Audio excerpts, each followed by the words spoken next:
Thanks to my colleague, Representative Katie Hill, for working with my staff to organize this hearing here in her home district on what is arguably one of the most important issues facing California today, managing and responding to destructive wildfires that, over the past 2 seasons, have caused the death of more than 100 people, destroyed thousands of homes, exposed millions of urban and rural Californians to unhealthy air. These wildfires are an emergency, and I want to assure everyone that we in Congress are addressing them as such. At times like these, D.C. can seem like a far place from California, both physically and metaphorically. We in Congress know that Californians might look at us and say, you elected officials don't really get what we've lived through, what we have to suffer. But we do, and we are holding this hearing today in Simi Valley because we know that we need to be home to hear about the scope of this problem directly from the source. My colleague who represents this district, Representative Hill, was forced to flee her hometown during the Stone Fire of 2018. She and her family experienced losses that we wouldn't wish on anyone. So I want all of you to know we in Congress see you, we hear you, and we are here for you. These are our homes, our communities, our friends, our neighbors, and our beautiful state that is being destroyed. And so we are here today holding this hearing with 3 goals in mind. First, we will examine the status of the recovery from the 2 deadliest wildfires in the state's history in 2017 and 2018, as well as challenges we are facing going into the peak of the 2019 wildfire season. We will ask how the federal, state, and local governments could be working more effectively, both together and on their own, to ensure that basic needs of wildlife recovery are met, that debris are removed quickly and efficiently, that there is sufficient and affordable housing for people who have been displaced, and that all people who are in need of public assistance can access it. It is our new reality that wildfires are occurring in more urban areas, and wildfires are becoming more intense and more frequent due to climate change. So in the future, FEMA is going to be playing a much bigger role with wildlife response and recovery than they have in the past, and fire management will have to expand outside the usual purview of the state government, the Forest Service, and the Department of the Interior. We in Congress want to help FEMA in taking on this new and challenging role, and we want this hearing to serve as an essential step to do just that. We also want to hear about wildfire mitigation strategies that are being implemented on the state as well as the federal government levels, in areas where we can improve at all levels of government to better prepare for these devastating wildfires. The second goal of this hearing is to underscore the enormous public health consequences of wildfires, especially when fires ravage densely populated areas. Burning vegetation releases particulate matter into the air that causes inflammation and irritation of the lungs, decreasing lung and heart functionality over time, in addition to exacerbating symptoms of asthma and emphysema.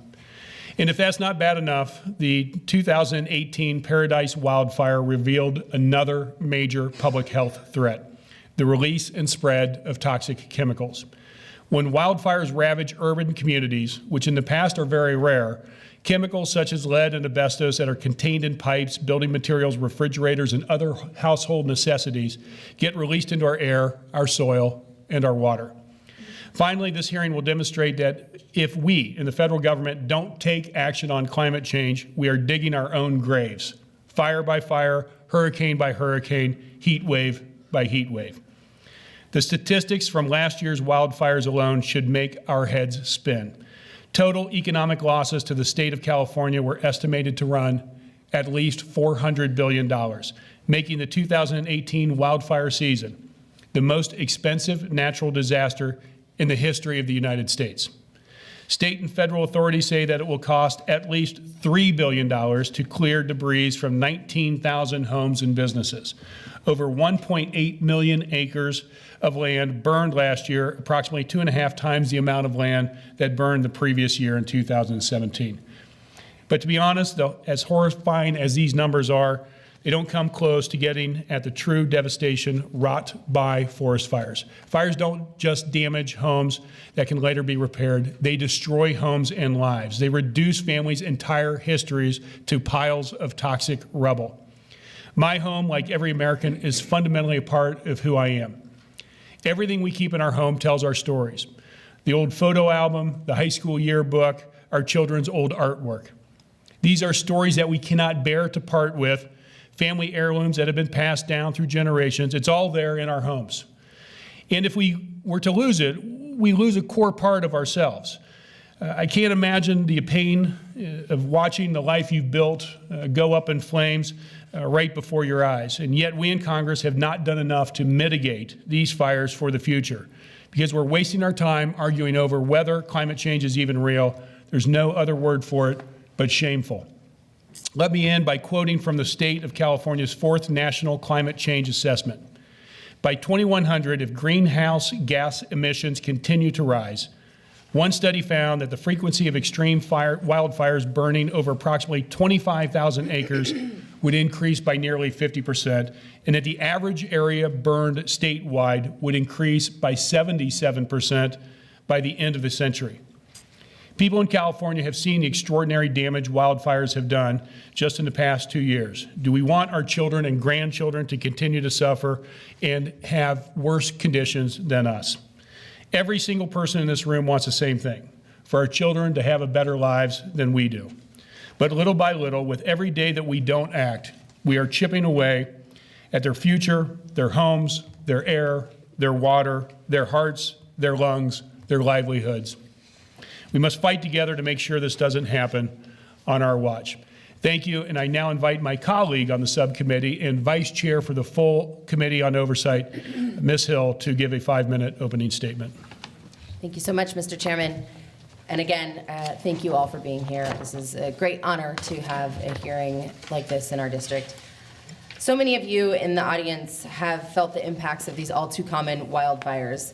Less than a year ago, the Woolsey Fire became the most destructive in LA County history, which started right here in our own backyard, and the 7th most destructive in state history.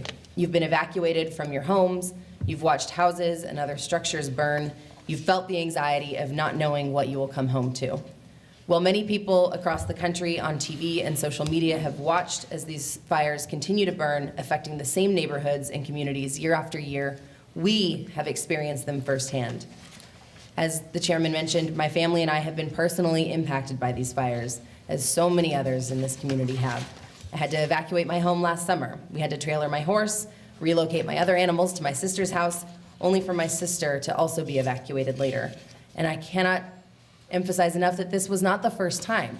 Every single member of my family at some point or another living in Santa Clarita has been evacuated over the years. And it's become a common occurrence for people in areas like ours, and I know so many constituents here in Simi Valley and throughout the district and state who have endured evacuations just like I have. Some have unfortunately returned to their homes that have been completely damaged or destroyed. Our communities face constant uncertainty, and we fear for our homes, families, and sometimes for our lives. Wildfires have always been a part of life in California. However, because fire-prone areas are vastly more populated than they were decades ago, and fire season is longer and more severe, the risks that we face are more potent today than ever before. I cannot express how grateful I am for the tireless work of our dedicated and courageous firefighters and first responders.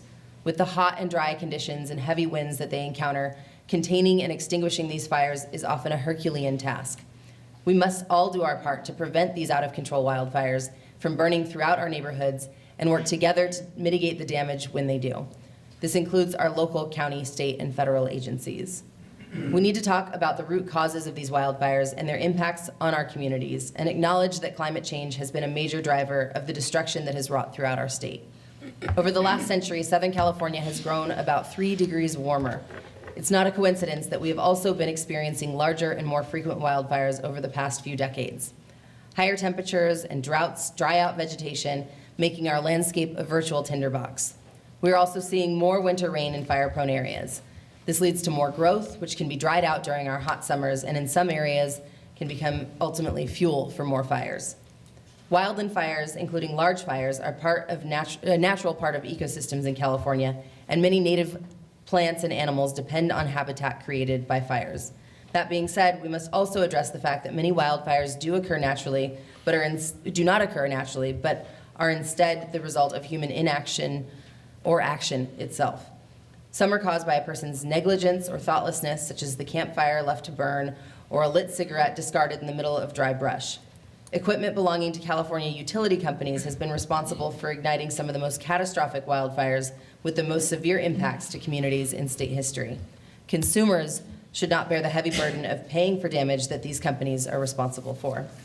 We need to find, excuse me, we need to find an equitable and effective solution for the role that the utility companies play in causing wildfires and for the hefty price of cleanup and repair after these fires have burned throughout our communities. Last month, I'm proud to have introduced an amendment on the House floor to address our new wildfire reality. The amendment increases funding for wildfire preparedness, suppression, and emergency rehabilitation, bringing funding for these critical issues to a total of $5.2 billion. This is one step in the right direction, but we must continue to work at finding evidence-based, effective solutions that will help keep communities in California and across the country safe. And that includes partnership with our state colleagues. I'm very proud to be working with Assemblymember Smith and Senator Stern. We have a letter that's been entered into the record from our colleague and representative of this area, Senator Stern, talking about the investments that the state has been putting into addressing wildfires, including $226 million towards forest health and wildfire prevention efforts, and another $257 million to bolster firefighting resources and technology. So I am proud to be working with our state and local representatives as we try to figure out long-term solutions and the federal government's role in addressing this crisis. We cannot be complacent as wildfires continue to devastate our communities. It would be irresponsible to pretend that fire seasons today are no different from fire seasons of the past. Yes, this is our new normal, but we can and must do better to protect communities from wildland fires, and that's where the focus of our resources and attention should be. For my community, for California, and for states across the country experiencing the devastating effects of wildfires, we need to work together. Thank you, and I yield back. Thank you, Congresswoman Hill. Now I want to welcome our first panel of witnesses. Robert Fenton, Region 9 Administrator, Federal Emergency Management Agency. Randy Moore, Regional Forester, Pacific Southwest Region, USDA Forest Service. Mark Ghilarducci, with the California Governor's Office of Emergency Services. And Mark, I want to thank you as well. You came to Washington and also participated in our hearing on this topic there as well, with some very poignant comments and observations on how important and challenging communications are during when we're trying to fight fires in the wild, and hope to hear more about that as well today. And then Dan Johnson, Southern Region Chief, California Department of Forestry and Fire Protection. If the witnesses would please stand. Do you swear or affirm that the testimony you're about to give is the truth, the whole truth, and nothing but the truth, so help you God? Let the record show that the witness has answered in the affirmative. Please be seated. The microphones are sensitive, so please speak directly into them. Without objection, your written statement will be made a part of the record. With that, Mr. Fenton, you are now recognized to give your oral presentation of your testimony. Good morning, Chairman Rouda, Representatives Hill, Brownlee, and Torres. My name is Robert Fenton. I'm the Regional Administrator of FEMA Region 9, office located in Oakland. It's my pleasure to be here today to discuss FEMA's preparedness and response to the wildfires in California. As you know, California has a long history of wildfires. The years between 2012 and 15 were the driest period on record in California. By contrast, the following winter of 2016 was one of the wettest periods in California's history. But it did not change the overall dry conditions in the forests and watersheds. In 2017, more than 9,000 fires burned approximately 1.2 million acres of land, well ahead of the 5-year average. That means more than 1% of California's land burned in 2017. Last year, California saw its most destructive fire season. More than 1.6 million acres of land were destroyed by wildfires. The Camp Fire in Butte County alone destroyed more than 18,000 structures and burned more than 153,000 acres. The fire destroyed more structures than the previous 7 worst fires in California combined. Tragically, it was also the deadliest fire season. While 2018 has ended, the impacts of that unprecedented fire season will continue for years to come. So how can we prevent this type of disaster from happening in the future? The wildfire season has reinforced what we know: building more resilient communities, reduce risks to people, property, public budgets, and the economy. I cannot overstate the importance of focusing on investing in mitigation before disaster strikes. Developing capacity before an incident occurs reduces the loss of life and economic disruption. When communities are impacted, FEMA wants to see rebuilding that is smarter, safer, and stronger. However, there are significant challenges that property owners and communities face in pursuing resilience. For that reason, FEMA's Acting Administrator Pete Gaynor is calling for a change in the life cycle of opportunity to move mitigation investment to the front of the disaster cycle, not at the end where it typically lies. FEMA is working with federal, state, local, tribal, territorial, and private sector partners to help align pre- and post-mitigation investments to more effectively reduce losses and increase resilience. FEMA manages the Hazard Mitigation Grant Program, the Flood Mitigation Assistance Grant Program, and the Disaster Mitigation Grant Program that funds projects such as seismic retrofits, defensible space, safe rooms, risk reduction for utilities, and other infrastructure. These funds play a key role in building resilient communities by reducing the risk of future disaster losses. These programs also fund other effective wildfire mitigation projects such as ignition-resistant construction and hazardous fuel levels reduction efforts.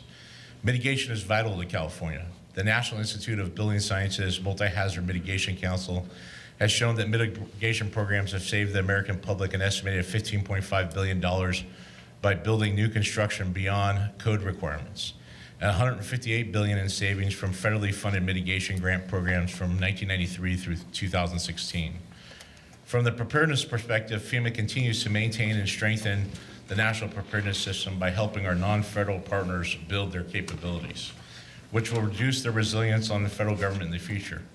Together, we are working to achieve the national preparedness goal of a secure and resilient nation with the capabilities required across the whole community to prevent against, mitigate, respond to, recover from the threats of a hazard that pose the greatest risk.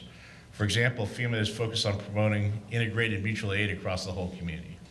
We are fortunate to live in a state that has a strong mutual aid program. In fact, many other states can learn from California's advanced and time-tested system of statewide mutual aid. Additionally, FEMA and the U.S. Fire Administration, in partnership with the U.S. Department of Homeland Security's Science and Technology Directorate, has convened several learning and sharing sessions, two of which occurred in California, to ensure fire operational leaders are familiar with the latest technologies and methodologies for fighting wildfires, and to identify gaps where existing technologies would aid in reducing the devastating effects of wildfires to people, homes, businesses, and infrastructure located in fire-prone areas. By far, the 2018 wildfire season was one of the busiest in California and FEMA. I would like to acknowledge that FEMA did not do this alone. Wildfires pose many challenges at all levels of government. The state of California has done an extraordinary job of building their emergency management capabilities and coordinating local and state level response and recovery efforts. Their leadership and heroism continue to be instrumental in helping FEMA help survivors. Developing resilient communities ahead of an incident can reduce loss of life and economic disruption. When communities are impacted, they should ensure that they are rebuild infrastructure better, together, and stronger. While we'll never be able to eliminate risk, we must mitigate risk to the extent, to every extent possible. Going forward, there are a few more opportunities to work together with our partners to identify solutions. This concludes my opening statement. I look forward to answering your questions, sir. Thank you, Mr. Fenton. Mr. Moore. Good morning, Mr. Chairman. Good morning. Congresswoman Brownlee, Congresswoman Hill, and Congresswoman Torres. Thank you for inviting me here today to give testimony to this bill here.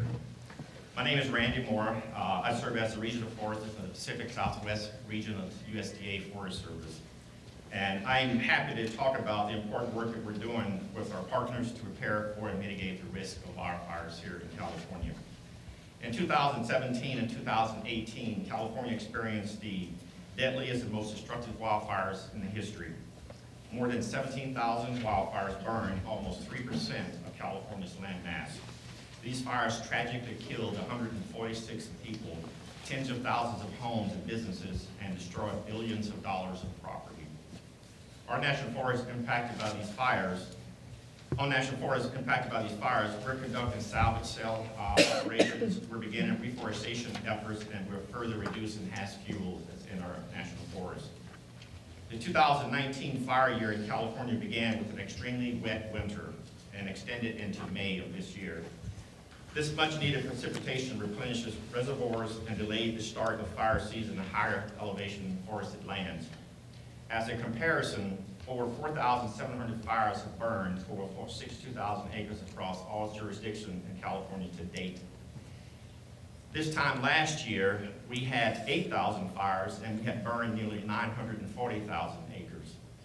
While we're seeing a slow start to the 2019 fire year, large potential is still trending above normal as grasses dry out at lower elevations and fire activity is expected to increase over the next few months.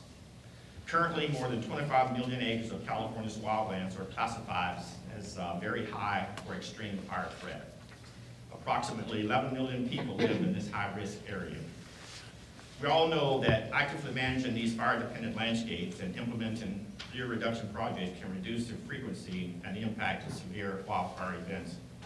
In light of the new normal of longer fire seasons and larger, hotter, more destructive wildfires, we recognize that we need to look at wildfires and hazardous fuel reduction differently.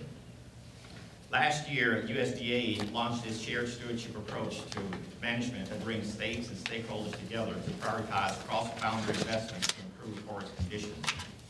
As lead agencies in California, the Forest Service and the California Natural Resources Agency will be signing a shared stewardship agreement. Together, we plan to achieve our mutual goal of treating 1 million acres in California's forest rangelands. 2 weeks ago, over 80 federal, state, and local governments, private landowners, and nonprofit organizations gathered to begin mapping forest conditions across the state.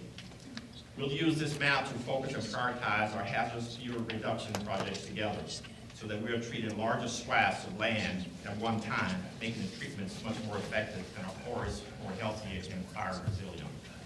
I want to thank Congress for making this shared stewardship approach possible with the increased capacity provided in recent legislation, including the 2018 Omnibus Bill and Farm Bill. The Forest Service is also promoting fire-adapted communities by collaborating with other federal and non-federal government entities. For example, the Forest Service assists state foresters and local communities to build capacity for prevention, mitigation, and suppression of wildfires on federal lands and non-federal lands. Training provided through the program provides for effective and safe initial response to wildfires. This year in California, we will assist over 500 communities through a statewide outreach and education program. The Forest Service also supports local fire preparedness and suppression efforts and provide funding for equipment, training, and expansion of volunteer fire departments where little or no fire protection is available. This year, the agency will support 141 local fire departments in California, serving 695 communities. Lastly, the Forest Service partners with the California Fire Safe Council to protect home and communities from wildfires. Over the past several years, over 500 communities have been assisted through Forest Service grants and funds and outreach and education projects, community risk wildfire planning and hazardous fuel and community mitigation projects. Working together across landscapes, we can create healthy forests that withstand the pressures of increasing temperatures, prolonged droughts, and longer and hotter fire seasons. Using the tools provided by Congress and innovative solutions through shared stewardship with partners, the Forest Service is making great progress and plans to improve forest conditions continually. This concludes my remarks. I'd be happy to answer any questions you have. Thank you, Mr. Moore. Mr. Ghilarducci? Great. Well, good morning, Chairman Rouda and Representatives Hill, Brownlee, and Torres. My name is Mark Ghilarducci, and I'm the Director of the California Governor's Office of Emergency Services. First, thank you for inviting me to testify once again on the recovery from the devastating 2017 and 2018 wildfire season and ongoing emergency preparedness efforts to safeguard California in 2019 and beyond. California continues to prepare for another wildfire season through the enhancement of firefighting capabilities and aggressive vegetation and fire fuel mitigation efforts in high-severity fire zones, while continuing to support the recovery efforts of multiple communities impacted by the 17 and 18 catastrophic wildfires. Again, climate change continues to act as a force multiplier when it comes to wildfires and their destruction. It is important to note that 10 of the state's 20 most destructive wildfires have occurred just since 2015. Climate change factors have driven the extensive, erratic, and rapid spread of wildfire. And this trend is expected to continue with the estimated burn area for fires to increase by 77% by the year 2100. This year, Governor Newsom and the California legislature acted quickly to create a legislative package to further prepare the state, with primary efforts designed to increase situational awareness through better alert and warning capabilities, enhance implementation of next generation 911 to modernize the state's 911 system, strengthen codes and regulatory oversight, increase preparedness efforts across the state, particularly in vulnerable communities, increase firefighting capabilities with more equipment and personnel, focus utility preparedness and risk mitigation efforts, and to buy down the risk of wildfire by accelerating multiple projects to create defensible space in high-severity fire zones. Assembly Bill 1054 and Senate Bill 111 address the safety, accountability, and stability for residents, businesses, and utilities of California through novel requirements and policies. The legislation includes enhancements to existing regulatory authorities and establishes a Wildfire Safety Advisory Council to advise and make actionable safety recommendations to the California Public Utilities Commission. These bills also establish new and innovative policies that will increase the responsibility of investor-owned utilities in safeguarding against wildfires. The overall direction to the IOUs was to better protect infrastructure and mitigate the possibility of fire starts. As a result, the IOUs have instituted the Public Safety Power Shutoff Program. This program is implemented by the utilities when conditions indicate a high probability of fire, such as during a red flag warning situation. Cal OES, along with CAL FIRE, are working with the IOUs to refine public education, enhance overall preparedness planning efforts, and streamline the notification process to local governments and to the public.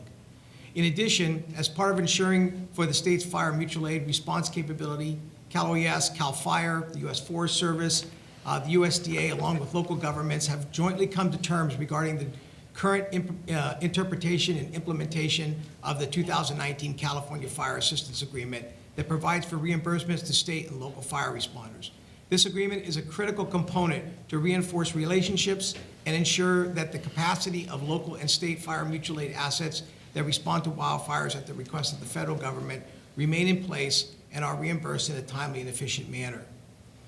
A top priority during both the 17 and 18 wildfire recovery efforts remains the facilitation of rapid debris removal operations. Without a successful and rapid debris removal program, communities would be unable to start to rebuild, amplifying public health and safety issues, and stalling both individual and community economic recovery. Private property debris removal on this scale is a new process in California. Following the 2017 wildfires, California sought the assistance from the U.S. Army Corps of Engineers through FEMA to clear debris in Sonoma, Knapp, Mendocino, and Lake counties. Since then, Cal OES has moved rapidly to build capabilities within the state and have adapted best practices from the lessons learned in 2017 to better oversee and effectively facilitate state-managed debris removal with efficiency and accountability. Following the 2018 wildfires the next year, Cal OES undertook multiple large-scale debris removal operations in both Los Angeles and Ventura counties here in the Southern California, and Siskiyou, Shasta, and Butte counties in Northern California.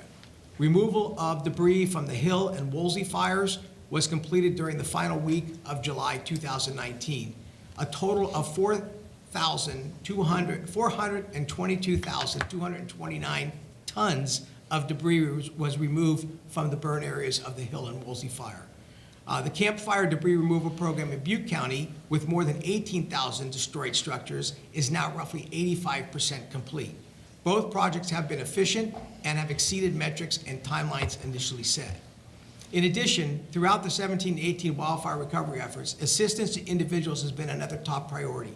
Throughout this process, FEMA has been very helpful, providing transitional sheltering assistance and temporary housing solutions for several thousand individuals and families. The team at FEMA Region 9 have consistently been great partners and solution-oriented. However, IA programs continue to remain a complicated challenge. Catastrophic events like the recent wildfires severely disrupt lives and businesses, and the federal IA programs are essential to helping individuals and the community begin the recovery process. Recently, however, FEMA issued new guidelines and declaration factors for obtaining individual assistance designation. While we are still evaluating these new factors, our initial analysis indicates that they may result in a negative impact to California, making it harder to obtain individual assistance and the ability to recover from future disasters. The new factors take into account several new indicators in determining the event, if the event will qualify for IA, including the state's fiscal capacity, the state's total taxable resources, gross domestic product, nonprofit capability, and per capita income of local area. States such as California, with large and extremely diverse populations and large taxable baselines, appear to be penalized, as there will be an assumption that the state has the fiscal capacity to handle the impacts of the event with its own resources. We believe these changes would now require the state to demonstrate at least twice as much eligible damage before IA support would be granted. Time will tell how these new factors will be interpreted and applied. In conclusion, I'd like to thank you for the opportunity to testify before you on these very important topics and for your continued support. California is committed to developing and promoting innovative prevention and mitigation initiatives in wildfire management throughout the state. However, these initiatives, programs, and policies cannot succeed in a vacuum. They will require the whole of community participation and support from every level of government to reduce the threat of devastating wildfires, protect lives and property, and build a more resilient California. Thank you. Thank you, Director Ghilarducci. Mr. Johnson, 5 minutes for your opening testimony. Good morning, Honorable Chairman Rouda and Representatives Torres, Hill, and Brownlee. Thank you for being here this morning. My name is Dan Johnson. I'm the Southern Region Chief of the California Department of Forestry and Fire Protection, known as CAL FIRE. I began my career in CAL FIRE in 1982 as a volunteer firefighter in our CAL FIRE Riverside unit, and have served in a variety of roles in units across Southern California until I was recently appointed to my current position late last year. As a Southern Region Chief, I'm responsible for the operations and administration of CAL FIRE's 9 administrative units and divisions located south of Sacramento in the Bay Area, stretching to Mexico. I also oversee delivery of services of 5 Southern California contract counties that provide direct fire protection to the state responsibility areas within their jurisdiction on CAL FIRE's behalf. In opening, I'd like to talk a little bit about our recent experiences with disasters in California and what we're doing as CAL FIRE to lean forward and make our natural environment more fire resilient, to make our homes and infrastructures more fire resistant, and to mitigate the threat of wildland fires. Our state certainly faces its share of natural disasters, from devastating earthquakes, wildfires, to flooding, drought, and the threat of tsunamis. And California is a state where no matter where you live, natural disasters are unavoidable. Until the recent earthquake in Kern County, wildfires have been at the top of everybody's minds. And while wildfires are a natural part of California's landscape and ecology, during the past 2 years, we've experienced the most destructive fires in our recorded history. As my partners, both state and federal, have identified previously, in 2017, over 10,000 structures were destroyed. In 2018, over 22,000 structures were destroyed. And over the last 2 years, close to 2 million acres were burned across our state. And over 100 people, residents and first responders, tragically lost their lives in wildfires. The effects of climate change, fire suppression activities, overgrown forests, and prolonged drought have resulted in unprecedented tree mortality in our state's forest, as well as an increased number of size, severity of our wildfires. Loss of life and structures as a direct or approximate result of wildfires is at a all-time high. But California is resilient. Beginning last year, California committed to spending $1 billion over the next 5 years to improve forest health and reduce fuel loads in our wildlands. In this fiscal year alone, Governor Newsom and the legislature allocated nearly $1 billion for emergency management and response programs, including money to build an earthquake early warning system and update our nearly 40-year-old 911 system to the next-gen 911. At CAL FIRE, we're making strategic investments to respond to and mitigate the impacts of wildland fires in our state. We're working closely with the United States Coast Guard and the United States Air Force to retrofit 7 federal C-130 Hercules aircraft into air tankers. We're replacing our 60s version Vietnam-era UH-1H Huey helicopters fleet with a modern Black Hawk capable of nighttime aerial firefighting and a much larger capacity of water. We're adding 13 additional engines, year-round engines, and 131 positions to our existing fleet of 343 engines to meet the increased demand for wildland fire response and the need for firefighting resources earlier and much later in the calendar year. And we're additionally hiring an additional 393 seasonal firefighters just as of this last 2 weeks to increase staffing for wildfire suppression, fire lookouts, and enable the additional shift rotations for our crews during this year's fire season. With these new resources, CAL FIRE is building its capacity to confront the new reality of larger and more frequent wildfires occurring across the state. In the area of fire prevention, we are working to complete 35 priority fuel reduction projects that will help reduce wildfire risk to over 200 of California's most vulnerable communities. This work is being done by CAL FIRE's 6 dedicated fuel reduction crews and 5 National Guard crews funded by CAL FIRE, funded by CAL FIRE partnership with local communities. And we are in the process of standing up 4 additional crews to bring our overall capacity to 10 year-round fuel reduction crews. We're getting ready to implement a new round of forest health and fire prevention grants and direct funding projects, totaling approximately $100 million. These projects will focus on wildland-urban interface projects and landscaping level forest health and fuel reductions. We also continue to work in partnership with our federal and local partners on a variety of forest health projects to address such things as forest insect disease mitigation, research, reforestation, tree thinning, and other actions to restore watershed health and function, and support biodiversity and wildlife adaptation to climate change. And finally, but critically important, our public education program helps inform Californians about the fire risk and fire prevention measures and provides advice on steps families can take to harden their homes to make them more resilient to wildfire. I'd like to close by emphasizing the value CAL FIRE places on our close relationship with our federal partners. Every day at our Southern Region Operational Center, federal and state representatives from the Forest Service, Bureau of Indian Affairs, Bureau of Land Management, National Parks work side by side with CAL FIRE and our OES partners in joint missions to protect the people, property, and natural resources of California.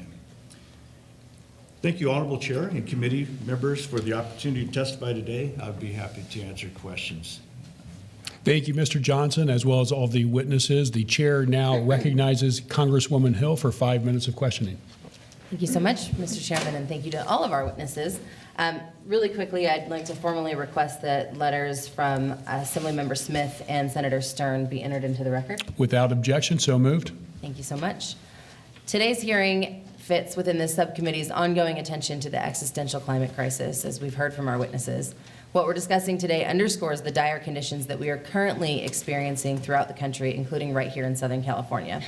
The bottom line is that climate change is getting worse every day and is expected to continue to increase the frequency and intensity of wildfires in areas across the country. Unlike previous versions, in FEMA's strategic plan for 2018 to 2022, the words climate change and global warming are no longer included. This is notable because FEMA's previous strategic plans emphasized the threats posed by climate change. However, now these documents do not mention climate, global warming, extreme weather, or any other terminology associated with scientific predictions of rising surface temperatures and their effects. So my question is to Mr. Fenton, do you believe that climate change is real and is man-made? Yeah, so I think as far as climate change, my role is to respond to disasters. I'm not a scientist and probably can't argue the specifics or the science behind climate change, but I would say that in my last 23 years of doing this, your comments are correct, that we've seen disasters become more severe, whether it be typhoons out in the Pacific or fires here, and happen more frequent. And so we're seeing this evolution continue, and really need to focus on resilience and how we work toward it. So I pretty much agree with all the specifics. I'm just not going to argue climate change, as I'm not a scientist and probably out of my bed. I appreciate the diplomatic way you answered that. I admire your skills, actually. Thank you for the question, though. So based on scientific data, you do see a correlation between increasing surface temperatures and the frequent and destructive wildfires. And I'm also seeing that in the far western Pacific. We're seeing more increased waves, higher tide, rogue waves now that we haven't seen before, covering the Micronesian islands and those kind of things. So we're seeing this across my OR, which is about 8 time zones in a very big area. So from the fires to the far western Pacific. So as a career staffer and as somebody who's, responsible for actually addressing these threats, without acknowledgement of climate change in the strategic planning, which I know happens from an administrative level and is something that you just is given to you. Sure. How does FEMA Region 9 expect to react to this reality of more intense and frequent wildfires due to climate change? So I think it's a combined effort, just not the federal government, state government, local government, private nonprofit, private sector. That has to do with this. It starts with building codes. It starts with land use planning. It starts with how we manage the forests. All those things are critical parts of this, and we have to understand that climate is changing right now. So we need to take into account, how we work within these wildland urban areas. Especially, as we've seen in recent years, it's not just in the urban areas, it's going into now, metropolitan areas and those kind of things as you see the fire move. So we need to collectively work together. I think some of the authorities were recently given on the DURA to go ahead and move mitigation before disasters, start working on some of those issues. So I think California's done a great job in new codes and building structures that are fire resistant. The problem is the old houses that are out there and what they were built out of. So using mitigation money to replace roofs, make them fire resistant, or other fundings to make them more hardened is where we need to go. But I think it's a collective effort at all levels, and those authorities to make that happen are all levels of government. So we need to work together in a common goal. I think our goals work toward that, and the authorities are giving us help us do that. Thank you. And so you've been with FEMA for 3 administrations, 4? Going back to the Clinton administration. Okay, so 4 administrations, and I know that probably the strategic plans change every administration. So And sometimes between administrations. okay, great. So as you're thinking about this, and as FEMA is responsible for really being the last line of defense for so many Americans, how, without the acknowledgement of this kind of future crisis, this ongoing and future crisis of climate change, are you concerned about FEMA's assistance capabilities to remove climate change preparedness from the planning process, or do you feel like as career staff you're just continuing on with the work that needs to be done? The work, the level of disasters, the amount of work hasn't changed.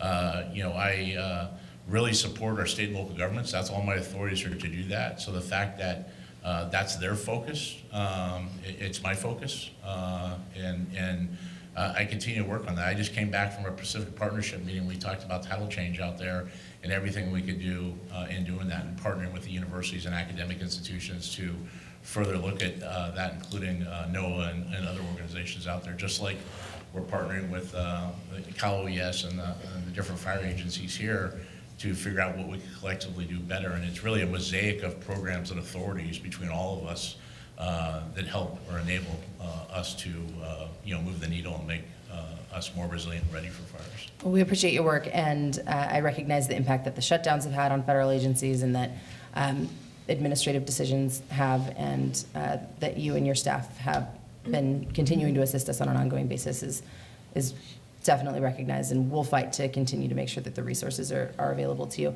I want to turn now to the Forest Service. The USDA Forest Service website explicitly states that climate change does exist and is a result of man-made greenhouse gases. I'm glad to see that this still is the case. Mr. Moore, how is the Forest Service adapting to climate change? So, excellent question, and I'd have to tag on to Mr. Fenton's response here. Here in California, and I'll just talk a little bit about the islands too, because I have responsibilities not only in California, but Hawaii and in the affiliated Pacific Islands like Guam, Palau, American Samoa, and the Federated States of Micronesia. Here in California, we've noticed higher temperatures and higher elevations. And when you look at the wildfires that are occurring throughout the state here, they're occurring on higher elevations that we have not experienced in the past. And I think with 5 years of drought, 100 years of fire suppression, we have conditions out on the landscape now that's helping to contribute to these catastrophic wildfires that we're experiencing here today. So what we've done, which is different than in the past, because in the past, the Forest Service used to sit down together and they would decide what to do, and then a public comment was, what do you think about what we think? I think what we're doing here in California is that we're facilitating and convening expertise throughout that greater community to say, why don't we sit down and look at what needs to happen out on these landscapes? And I mentioned earlier that we had about 80 individuals, state, local, and federal governments looking at mapping out our landscapes throughout California. And what we plan to do there is to treat what we're finding is that when we treat jurisdictional boundaries, that's not as effective in making those fires behave as they move across the landscape. And so we have to look at landscape treatments where you actually make a difference on those landscapes, where you protect communities. And so that's our approach now in how we're addressing some of these conditions out on the ground. The disease and insects and the southern Sierras, you know, we have well over 140 million trees that are dead throughout the state. And so that's 5 years of drought has also contributed to that. So when we have these wildfires in these areas is unprecedented in terms of how that fire behaves as it moves across the landscape.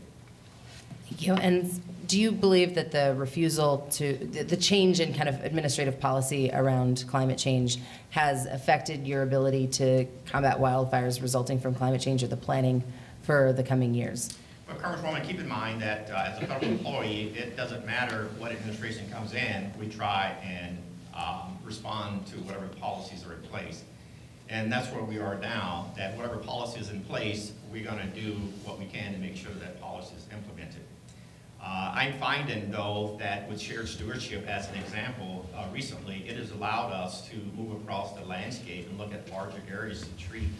The bottom line is that we're trying to stop that fire and its behavior in California, because we live in a fire-adapted ecosystem, so fires are going to happen. What we wanted to do is, like I said earlier, is just behave as it does what it naturally does. Thank you. And the last question, really quick for you, and then I'll yield back to my colleagues and hopefully come back for my questions to Mr. Ghilarducci and Mr. Johnson. But can you, sorry, I'm losing my voice today.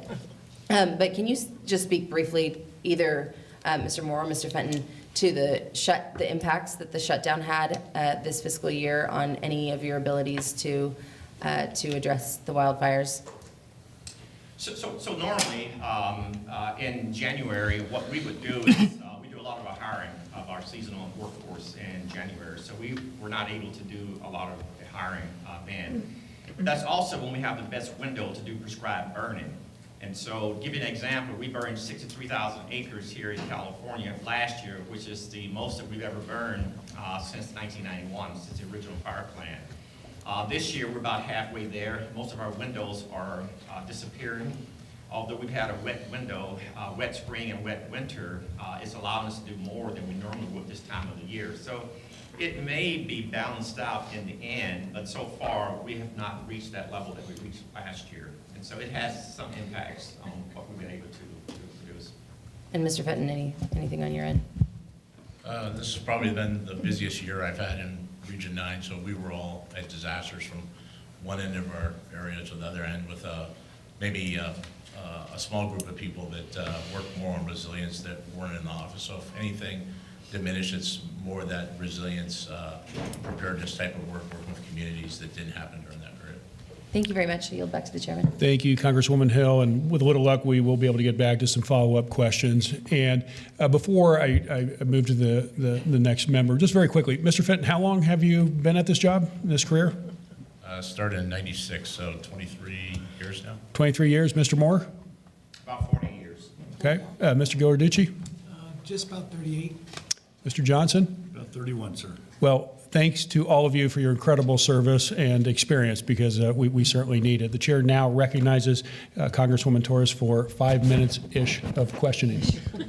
Yeah, thank you so much. So between the four of you, you have about 140 and some years of experience in on this issue. It's such an opportunity. Thank you for hosting this briefing here. As we get ready for fire season, that is going to hit us pretty soon, within the next month or two. I am speaking from two different perspectives. One, not only as a legislator in my official capacity, but number two, in 2005, I lost my home and everything that I owned to a fire. So speaking from that perspective of being, homeless because you lived in a hotel and temporary shelter for about 14 months until my home was rebuilt, and what that does to a family and a community.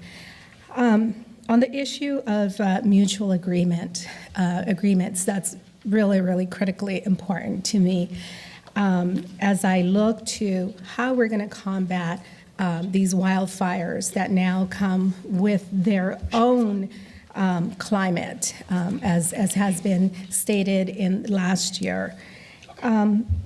We know that prison inmate volunteer crews are dwindling. That resource is getting more and more scarce.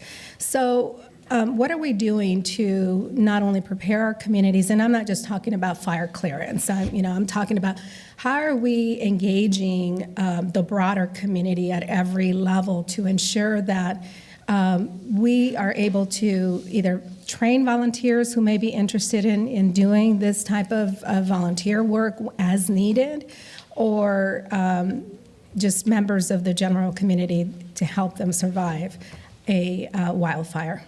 Any of you, please. Well,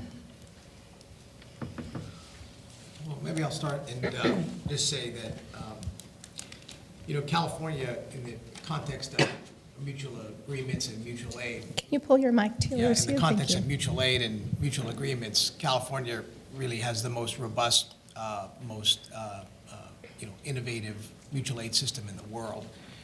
It's a system that gets utilized every day, and it incorporates all of our fire service, but it also incorporates private sector, and it incorporates EMS and law enforcement to be able to apply and respond. But in advance of the fires, they're working on training, and they're working on other kinds of community preparedness efforts. We also have a very robust community emergency response team programs in California. In fact, the governor just this budget season put an additional $50 million into preparedness-related efforts to continue to build up not just the CERT programs, but also work on programs like Listos to be able to broaden preparedness activities and awareness, prepare and aware sort of programs for all of our communities, knowing full well that as much as we can empower our citizens, they become part of that overall response. What does that mean, though, sir? I live in a hill. Outside of the fire department coming out to my home once a year to inspect and to give notice that we need to do fire clearance. What does that mean? I don't see real PSAs in the news. How are we informing the community that they need themselves to be prepared? So I'll say one thing. I'm going to turn over to Chief Johnson because they have a very aggressive public service program on just what you're talking about. But it's important, and when we work through our local fire departments, our emergency management offices, to build knowledge, to give people information about how they can best empower themselves, protect themselves during emergency. That's listening, having emergency kits, having a family plan, knowing evacuation routes, more than one, that you actually test with your family at night, because things look different at night than they do during the day, and having family outside the area or friends that you can contact to show that you're safe or to get information. And things like just the defensible space, which I'll let Chief Johnson talk about, how important it is to harden your home. This is part of taking individual responsibility, and we want to give them as many tools as possible to help be part of that solution. And our local fire departments do a great job trying to do that. Chief, if you would also enlighten me as you expand on that answer, can you give us a briefing on how do we also provide information to the millions of visitors that make California their home during their vacation season? Well, CAL FIRE does spend a lot of money on public information via radios and TV programs. One of our more, I'd say, programs that's been most beneficial is our Ready, Set, Go program, which identifies actions to be taken during wildfires. Be ready to create and maintain defensible spacing and harden your home against flying embers. So there's an educational piece of that that can be accessed online and or through some of these media events that explain what that may be. Get set, prepare your family and home ahead of time for the possibilities of having to evacuate. Be ready to go. Take the evacuation steps necessary to give your family and home the best chance to survive a wildfire. This has been adopted by most local entities throughout the entire state, so that messaging is very much the same, but it may have some a little twist in it, more of a local piece included in that conversation. We also have the Ready for Wildfire app, which can provide a lot of educational components of what to do during a wildfire, but also alert you when there's wildfires in your area. You can actually set your location so it may alert you. And remember, these are a CAL FIRE statewide program that a lot of our local entities and partners have adapted. So I think that in the past years of fires getting to where they're at nowadays, a much bigger effort in educating the public. So are those grants that are available through the state for our local fire departments that they can apply to provide some of that public information in our communities? Yes, most every fire station that I've visited has had those documents right there to share at each of those fire stations. Okay, and the last question, our military has a lot of information and a lot of capabilities that are typically not available to the general public. NASA, for example, has the ability to provide very, very early warning or early information as a wildfire begins before it turns into the monster that will take then weeks for us to be able to take under control. Have you had any of those conversations? I'm looking into legislation on this issue is why I'm asking. Have you had those conversations I could at that briefly level? on that, then turn it over to Director Garaducci. Yes, we are working with the Department of Defense on early notification programs. We're actually testing it this year and have been using it. Through the satellites, right? Through satellites, yes. And so not to get too far into the details, but obviously a military component has to be thinned out quite a bit for our use. And we're working through some of those growing pains of learning that program. But yes, we have been getting those. And we hope to expand on that going into the future and have even better use of those notification processing satellites. Thank you, Mr. Chairman. I yield back. Thank you. The chair now recognizes Congresswoman Brownlee for 5 minutes of questioning. Thank you, Mr. Chairman. I appreciate it. And thank you, Representative Hill, for hosting us today. And I thank the panelists for being here.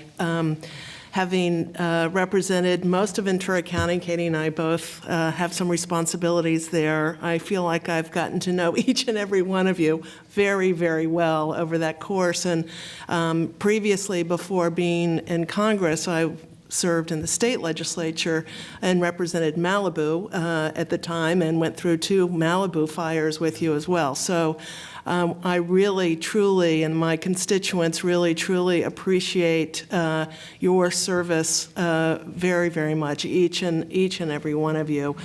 So I want to thank you for that. I wanted to ask about the pre-disaster mitigation that was included in the Disaster Relief Reform Act in Congress. Mr. Fenton, part of those resources, it's my understanding, to focus on pre-disaster mitigation is to invest in things, all kinds of things to help and sadly the next fires. One of those is installing utility poles that don't burn. And one of the complaints I think that I received from leadership in various cities, particularly in the Thomas fire, is that they felt like the utility poles being rebuilt then. And I understand that we hadn't passed this bill when the Thomas fire had taken place, but they were rebuilding telephone poles like the traditional telephone pole or utility pole. And I know in my experience in the Malibu fires, when I come home from Washington, D.C., I land at LAX, I go down the Pacific Coast Highway, cross over Malibu Canyon to the 101 and home in Westlake Village. In Malibu Canyon, after the Malibu fires, they're all steel, metal, utility poles going all the way up Malibu Canyon. But yet, from the Thomas Fire, we were still replacing the old traditional utility poles. Can you talk about that at all? Was that just a cost element in the moment, or? Yeah, I'm not directly familiar with specifically the poles down there, or maybe Mark may have more knowledge, but I do know that we have replaced poles with mitigation money, both post-disaster mitigation money, primarily within my region in a number of different areas, both from typhoons and fires. Obviously, there has to be a cost-beneficial rate for us to be able to do that, but we have been able to do that. I just don't know specifically about the ones down there, whether we had involvement or if that was a thing done by the local utility because it made better sense. I see. So the resources for that may come out of your budget, it may come out of your OES budget, or a local budget? Well, if they're publicly owned poles, they would usually come out of the local utility provider. If they're the IOU owned infrastructure, then it's up to the IOUs to do that, and then they would go back and pull funds from their maintenance funds to do that. But it has been inconsistent throughout the state. Depending on various things, from environmental to cost, to what local communities want to have in their community. Some communities, like in the case of Paradise now, are going to be undergrounding many of their power lines, but not all communities want that or do that, and the cost always seems to rise as an issue. It is a very, it's a topic that continue to get discussed with the utilities. Thank you. And Mr. Fenton, also, I know in your written testimony you talked about through the Mitigation Framework Leadership Group, FEMA's working with the federal, state, local levels of government to help align pre and post disaster mitigation. The speaker appointed me to the Select Committee on the Climate Crisis, so we're trying to really wrestle with the issues of, our global carbon footprint, but also really looking at issues as it relates to resiliency and adaptation. I wanted to know, sort of what does that alignment look like, and where are we? Can you identify areas in which we are improving upon that alignment with, federal, state, local leadership? Can you talk about that a little bit? So I think it starts with the state and local mitigation plans and where they're going to, where they understand what are the gaps. Every year we ask that states do a THIRA that looks at risks and gaps within their areas. That works into the state preparedness report and then into their 5-year mitigation plan. California has, just because of the number of fires in the last couple of years, not only they have pre-disaster mitigation they can apply for every year, but they have almost $1 billion in post-disaster mitigation that you're using for everything from retrofit projects to reduction of fires, things like ignition-resistant roofs, to erosion control in high-risk burn areas, to revegetation, to warning systems, to upsizing culverts because of post-fire potential flooding and mud flows and those kind of things. So in California then, just in California, because I know California has a lot of good laws around this, would you say that we're in better shape than some of the other areas that you cover? And would you say that across California there's relatively consistent from region to region in terms of that alignment, or do you think it's all, it's all over the place, just based on what local cities and? Yeah, so I think it's complex because it's very dynamic. We can focus on a burn area collectively, everyone here at this table, and we look at the post-burn area and what to do to mitigate that area for future events. But then there's new housing being built, which California is pretty good from a code standpoint of establishing that. And then there's old housing that we need to look at. And so we're constantly looking at all that and where people are building and whether it makes sense from a planning perspective to, are you building in high-risk area, burn areas, whether it's a WUI area or whether it's on top of a fault. And so it's very dynamic and complex. I think California's done a good job of creating programs that allows the public to access those for whether it's Bolton Brace or other programs in the wildland urban interface area. But California is so big, it's difficult to do that all very quickly. So as much new construction is happening, we're trying to work on old housing, trying to improve the planning, keep the codes there, and so it's very dynamic and very complex as we do this. I think California is doing a fairly decent job, better than most in doing that. But it's such a big area and such a complex area with, whether it's social, economic issues that you're dealing with, it makes it complex. Well, I certainly saw the difference just in terms of the Thomas Fire and the Woolsey Fire. Woolsey Fire, if you drove up through the Oak Park area, you could see where the new housing and the new regulations really benefited those communities compared to the city of Ventura. Older homes, just neighborhoods were truly just kind of wiped out.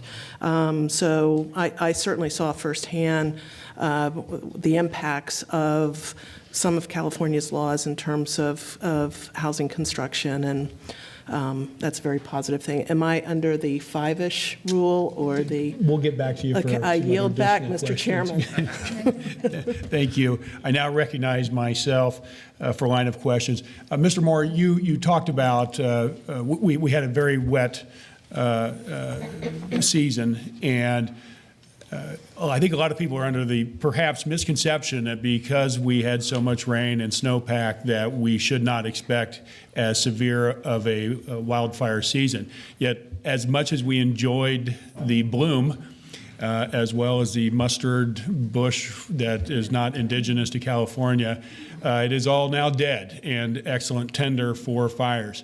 So are we under a misconception that with heavy rainfall and snowpack that we have less chance of wildfires? Yeah, thank you, Mr. Chairman. I do think that's a common misconception that people have. But what has happened with this wet season is that you have a lot of grass, tall grass, and now that it's cured through the hot weather, it's more or less kindling for these large fires. And so while we've had really decent temperatures in general, all it's done is delayed the potential for that nasty fire season. Instead of, say, June, July, it's now September-ish. And so over the next couple of months, we are expecting the potential to be quite high for potential fires. Okay, thank you. In fact, it's a misconception to think that we haven't had fires, because we've had a number of fires. We've been very successful putting those fires out on the initial attack.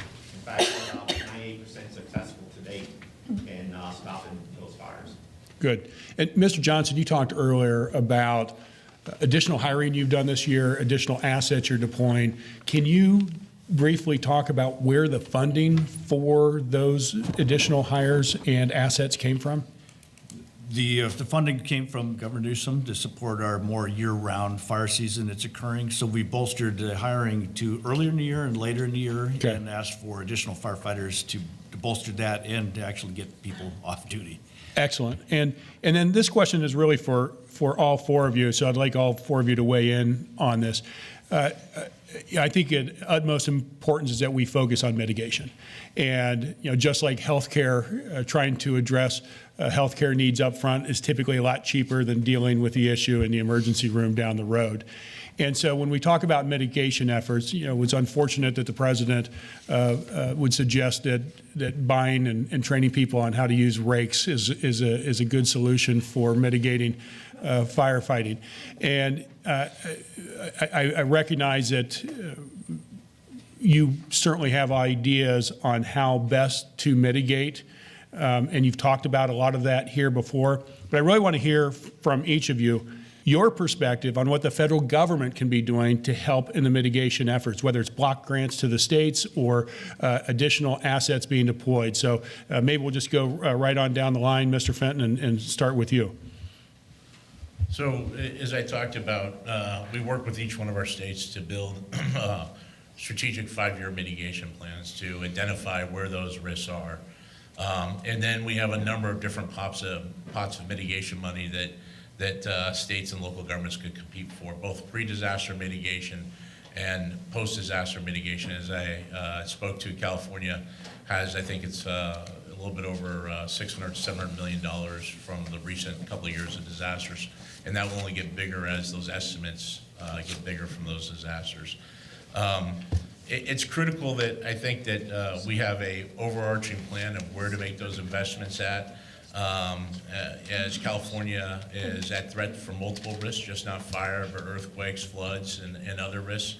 And so we need to make sure that those plans, not only at the state level, but get carried down to the local level, and then integrate the public, and that they are aware of their risks, and that we all collectively work together to mitigate and minimize those risks. But let me ask you, because you said you were working with local communities to have them apply for grants for mitigation, both pre and post. Do you see times where you have limited assets, limited capital, that you are making tough choices in that some local municipalities are not getting needed dollars to address appropriate mitigation? So I think the biggest limitation is the cost share on their behalf. Right now, just because of the sheer amount of disasters we had, and the new authority you've given us to take 6% of the disaster fund and put it for pre-disaster, it'll start, I think, in 2020. I don't think there's an issue yet of we don't have enough to make up the 75% that we contribute. I think the issue is local governments coming up with the 25% or some type of in-kind resource match. But there's a lot of great mitigation projects going on that we see local governments take on. An example would be, me and Mark were talking about a Truckee Fire Department went ahead and did a program where they replaced non-fire resistant roofs on residential structures with fire resistant roofs, with 300 or 400 different roofs that we were able to put on. Projects like that where you reduce the threat by changing the type of construction for old homes changes the risk significantly there. So there are a lot of good projects out there. What I see is that some entities don't have the 25%. I think what California's done is they've been able to take that and look for ways to match that, whether it's their brace and bolt program or other programs that Mark could talk about how we to get them to the threshold. Yeah. Good. Mr. Moore. Thank you. So just in the last 2 years, the Forest Service alone has spent about $1 billion on suppression activities here in California. And so when you look at the fire budget, you have the preparedness budget, and then you have the suppression side of the budget. And what has happened in the past is that when we've exceeded the suppression budget, that's when we had fire borrowing, fire transfer. We have a fire funded fix. And so now what we have is that fire budget, preparedness, suppression. And I think what we have to do is move away from suppression to the degree that we can and move more into preparedness, looking at making those landscapes more resilient, because we will never get rid of fire in California because our ecosystems are fire dependent over centuries. And so what we have to do is start making our landscapes more resilient. And it's going to take more than just one or two entities to do that. I think we have to work collectively across all agencies, state and local, to start looking at making landscapes resilient. But even doing that, let's just say that a landscape is resilient, we still have to go in and do maintenance on that landscape to keep it resilient. And so to give you an example, without going too far, We said that we need to treat about 500,000 acres just on national forest lands to make a difference in how fire is taking place here. So if we treat those 500,000 acres, that needs to be a part of that to do maintenance on those acres as you treat it so that it doesn't get back to that condition. And we've estimated that we have fire, what we call fire interval return. Fire comes back to the landscape about, on average, every 15 years. And so we know that once you get past 15 years, you're running a risk for fires taking place on that landscape again.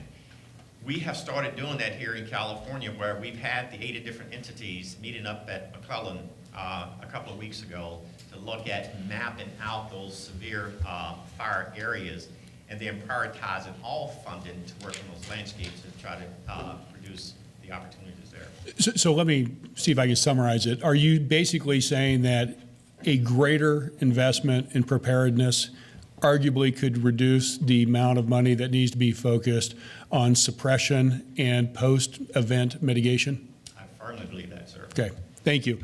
Director Ghilarducci. Yeah. Well, first, let me just say, we are blessed in California to be able to have great partners like Randy and Bob in working with us to try to find solutions and being as flexible as possible. And it does play out. The more you invest on the front end is the least amount you're going to have to invest on the recovery afterwards. And so pre-disaster mitigation is absolutely critical. It is the place to focus as we move forward. But that said, let me just kind of point out 5 key areas that I think that would help to meet your question. One is increase the speed of approvals for the mitigation projects. We work with local governments to identify projects, but by the time it gets through, it could take a very long time to get through an extensive approval process. And so in some areas, and again, Bob is fantastic in trying to streamline that, but there are limiting factors with regards to bureaucracy. The second would be to broaden the eligibility for the use of mitigation funds, to broaden the way you use those funds for more projects to be able to address what Randy talked about. The third is increase funding in the pre-event space. This is all on the front end. Preparedness. Preparedness. This is really critical. Fourth is eliminate that cost share. It is probably the biggest mitigation killer on the part Local municipalities' inability to meet the threshold. And particularly those smaller disadvantaged communities that get hit the worst or are impacted the most following disaster cannot meet that match, and so they never get to where they need to get to. And then lastly is leverage, from your standpoint, leverage the insurance industry to participate greater in the mitigation project effort. The insurance industry can bring more than they do to the table, and we want them to be part of that dialogue instead of being on the sidelines and watching what's going on and only getting engaged after the disaster. They need to be part of that. And for example, a mitigation project in retrofitting homes in the wildland-urban interface that would, in essence, result in a percentage reduction in premiums if the homeowner were to retrofit. And coupled with that, perhaps federal and state tax incentives for homeowners to move in that direction as well. Good. Federal tax incentives. Thank you. Yeah. Mr. Johnson, briefly, please. I'll be quick, but these guys took the wind out of my sail here. I do want to make sure that we address the partnership is absolute. In California, we're challenged in many different ways than the rest of the nation, and without these partnerships, we couldn't provide the service that we do. Just real quick, there's 3 projects that are immediate that are working very well between the Forest Service and CAL FIRE. Our Forest Management Task Force, which look at some of these very issues you're discussing and how we can get there faster to get projects done. California is very challenged with CEQA and NEPA, or environmental concerns. So us working together on that helps expedite that. Shared stewardship across our lands, as Chief Moore identified earlier, and our Good Neighbor Authority. These are actually allowing us to cooperate together and get more projects done. Okay, thank you. We have just a few more minutes for some follow-up questions. I will start with Congresswoman Hill. The chair recognizes you. Thank you. I'll try to keep this as quick as possible. And you all have addressed this to a certain extent, but released in August of 2018, the state's 4th climate change assessment informs state policies to promote effective and integrated action to safeguard California from climate change. In California, it's clear that serious scientific consideration of the impacts of climate change are essential to meeting the needs of state and local decision makers. So this is to both Mr. Ghilarducci and Mr. Johnson. You've said that climate change has a significant effect on the prevalence, size, and destructive capability of wildfires in California. Can you just, in a sentence or two, say how California has incorporated the risks associated with climate change in its approach to addressing wildfires, really in the coming years? I mean, I know we're talking about limited resources from the federal government, but as far as long-term planning, what does that look like specifically?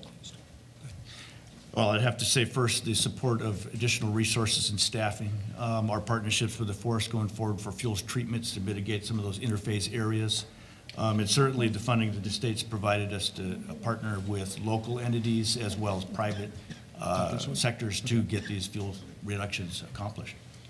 And it's that focus on the prevention side of Yeah, things. and I would say investing into preparedness education to the public, making sure they understand that any effort moving forward, it helps to buy down that threat and helps to protect their lives and property. And so that's been a big focus in all of our efforts, all the way down to the local planning commissions, that as they approve new subdivisions, they're putting mitigation on the front end of that checklist versus on the back end of the checklist. That's really important. Great. So you've emphasized the importance of the partnership over and over again, and I'm really glad to hear that between state and federal authorities, and I'm so proud of the work that our federal officials here are doing.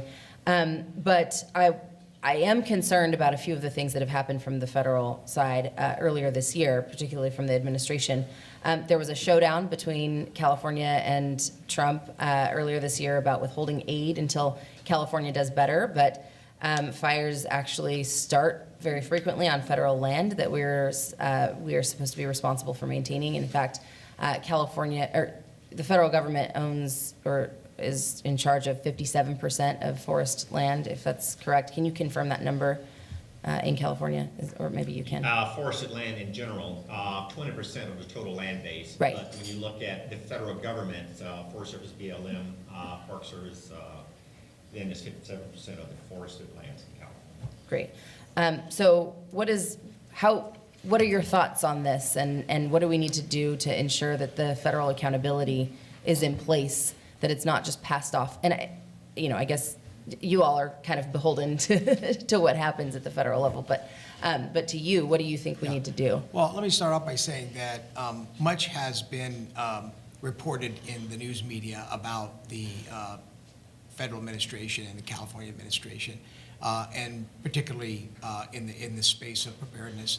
To be clear, we have not seen that challenge come to fruition. Our federal partners come to the table. We have not been limited in our disaster recovery funds. The president has declared each of the disasters we have requested. Our federal fire management assistance grants are approved now in record time, and they've been very, very beneficial. And even the challenge we had, was really more of interpretation with the fire management assistance agreement. We worked through to a positive resolution, and we'll continue to work on that. We'll work together to look at maybe some legislative fixes with regards to wording to ensure that it's streamlined into the future. But some of that's a little blown out with regards to. So it's a lot of talk. And so far, Okay. but the truth of the matter is that we do know that the federal government is looking at reducing the cost of disasters, and there's a lot of different ways that they could be doing that. And so, right now, so far, it's been okay for us. Great. And some say, including our president, that raking the leaves more often would completely prevent wildfires. Can you tell me why that hasn't been employed? Well, we do have a strike team of rakers, but no, go ahead. You want rakings? Well, I think he's probably visited other countries that have had some forestation, really hard work and seen clean forest floors. But in some respect, that's true. We need to clean up our forests. That's part of our field projects that we're working on. But again, I support Director Ghilarducci's comments that we have seen the help coming, and we haven't seen anything turned down right now. So I think going forward, really, there's a lot of emphasis on the last 5 years of our fire activity, so the educational piece is huge, and we can get that message across national. So I have a quick question from a constituent, and I want to thank Sandra Cattell for bringing this to my attention. But there's a species called arundo that you might be aware of. It's an invasive species along the Santa Clara River, and it's destructive in a number of different ways, including contributing to masses of dry vegetation along the river. So the question is whether some of the money dedicated by CAL FIRE could be used to remove this species, and or at least to the extent of creating fire breaks, or if that's on your radar at all. It is, but it's more of a local entity. Most of the state lands outside of those local washes and rivers that have, I believe you're talking about the cane, it looks like bamboo, very similar. Some of those grants are opening up now, and we may be able to reach some of those issues, but currently our interface is more of a concern in the river bottoms. Thank you all so much. Thank you. The chair now recognizes Congresswoman Brownlee. Thank you, Mr. Chair. Mr. Carolucci, I wanted to ask you, you gave your 5 recommendations, which I thought were very good. Are there any, is there any legislation regarding any of these in Congress at the moment? I think there is one that's sort of tangential to this that has to do with when we provide grants, for example, for retrofits down to the local individual. If that individual were to be getting that grant to retrofit their home, they're taxed on that grant. And we're asking, in the state of California, we waive that tax. It's an incentive or disincentive for the homeowner to get engaged if they're going to get taxed on a grant that's a few $1,000s. And so I think there's a resolution that's moving forward to streamline that. Outside of that, I don't know off the top of my head if there's any specific. At the state level? At the state level, there are a number of mitigation bills that are currently working their way through the legislature, have to do with retrofit of homes and utilizing hazard mitigation funds for not just retrofits, but for also other kinds of fire mitigation efforts, as well as some bills that are focusing on local planning commissions and local planning communities in being able to build more resilient communities to ensure that those plans, those general plans reflect the mitigation efforts that are required. Thank you. And the other thing I just wanted to hit on briefly is debris removal. I know for the Thomas Fire, we were very lucky because Cal Recycle did our debris removal, and it happened very quickly, I think probably at record speed, where the Napa fires up north that had, they were still in recovery because the Army Corps of Engineers was doing their debris removal. So has FEMA or is the federal government looking at all towards the Army Corps? I don't know whether it was just there's so many fires there and there's just a limited amount of resources is the cause, or whether the Army Corps needs to improve upon their approach to debris removal. Yeah, so in the 2017 fires that you mentioned, the state had, and Cal Recycle had taken on a number of fires already and were stretched thin. So the state requested us to use the Army Corps of Engineers to remove the debris. In retrospect, I think what we learned from that event is a lot of the contract tools the Army Corps uses, and they're bid out regionally through the United States, are geared toward what we would see after hurricane type of debris. And so we've been working with the Corps to rebid the West Coast to make the contract more toward what we'd see after fires and earthquakes, which would be different than what we see as far as the vegetative debris, after hurricanes.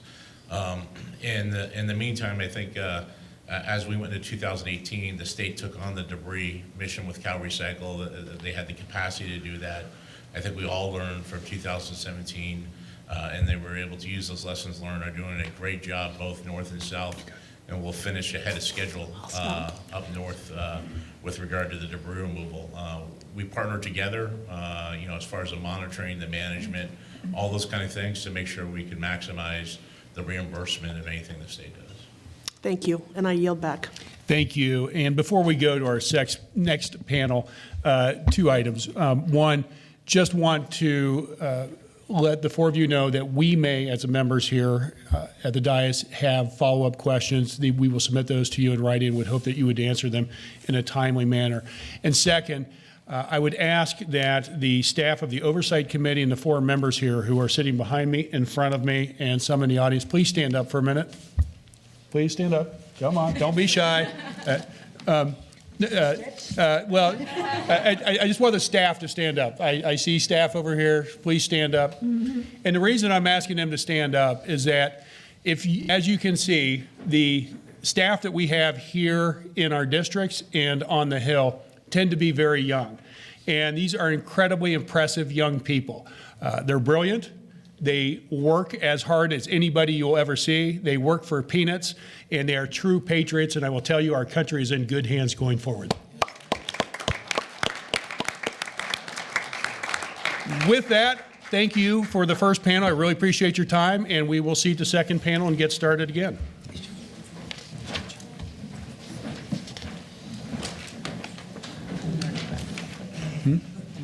Okay.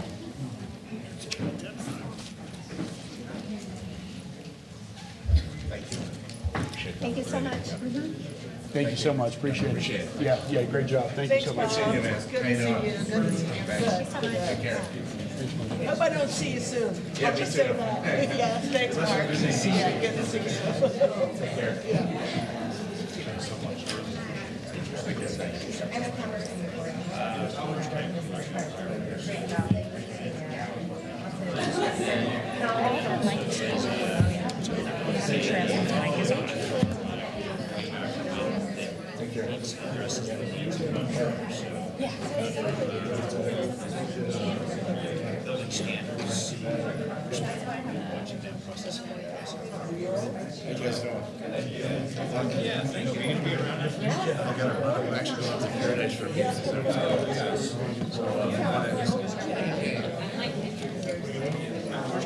Representing the Labor System, and I'm also founder of Preparedness, which is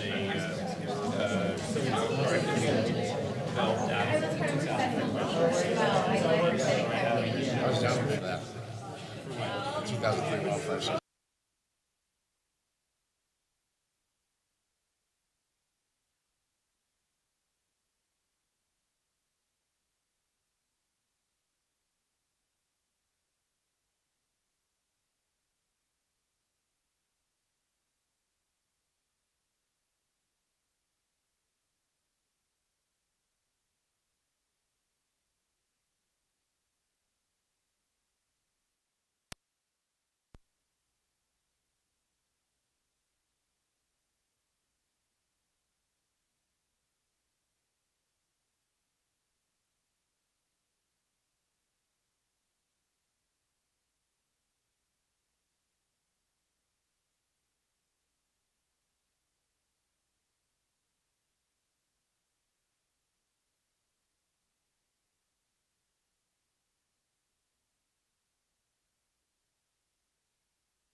Mr. Moritz is ready to roll. I can see Thomas falling off.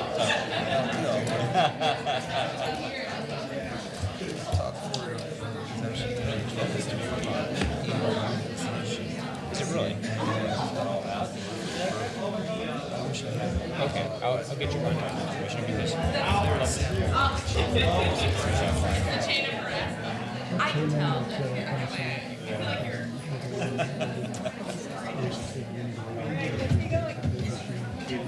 This is Krista's statement. Do you want me to give this to Okay. the staff? Okay. Guys, sit down, relax. We'll have you stand in a minute. We're still waiting on Elisa so we can get started. Program that way. Yeah.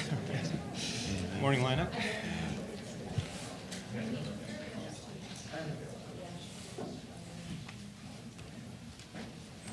She maybe just went to the restroom. Okay.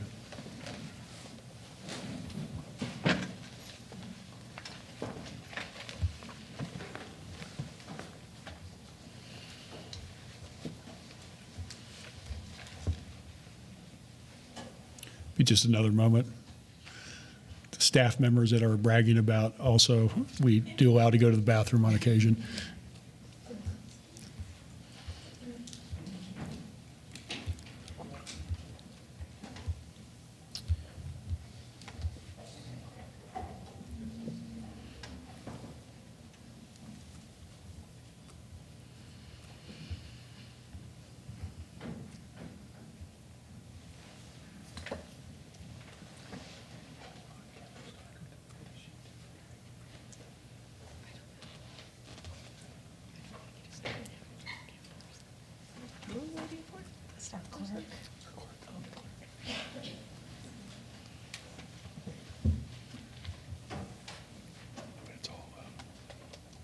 It's all recorded though, I think, so.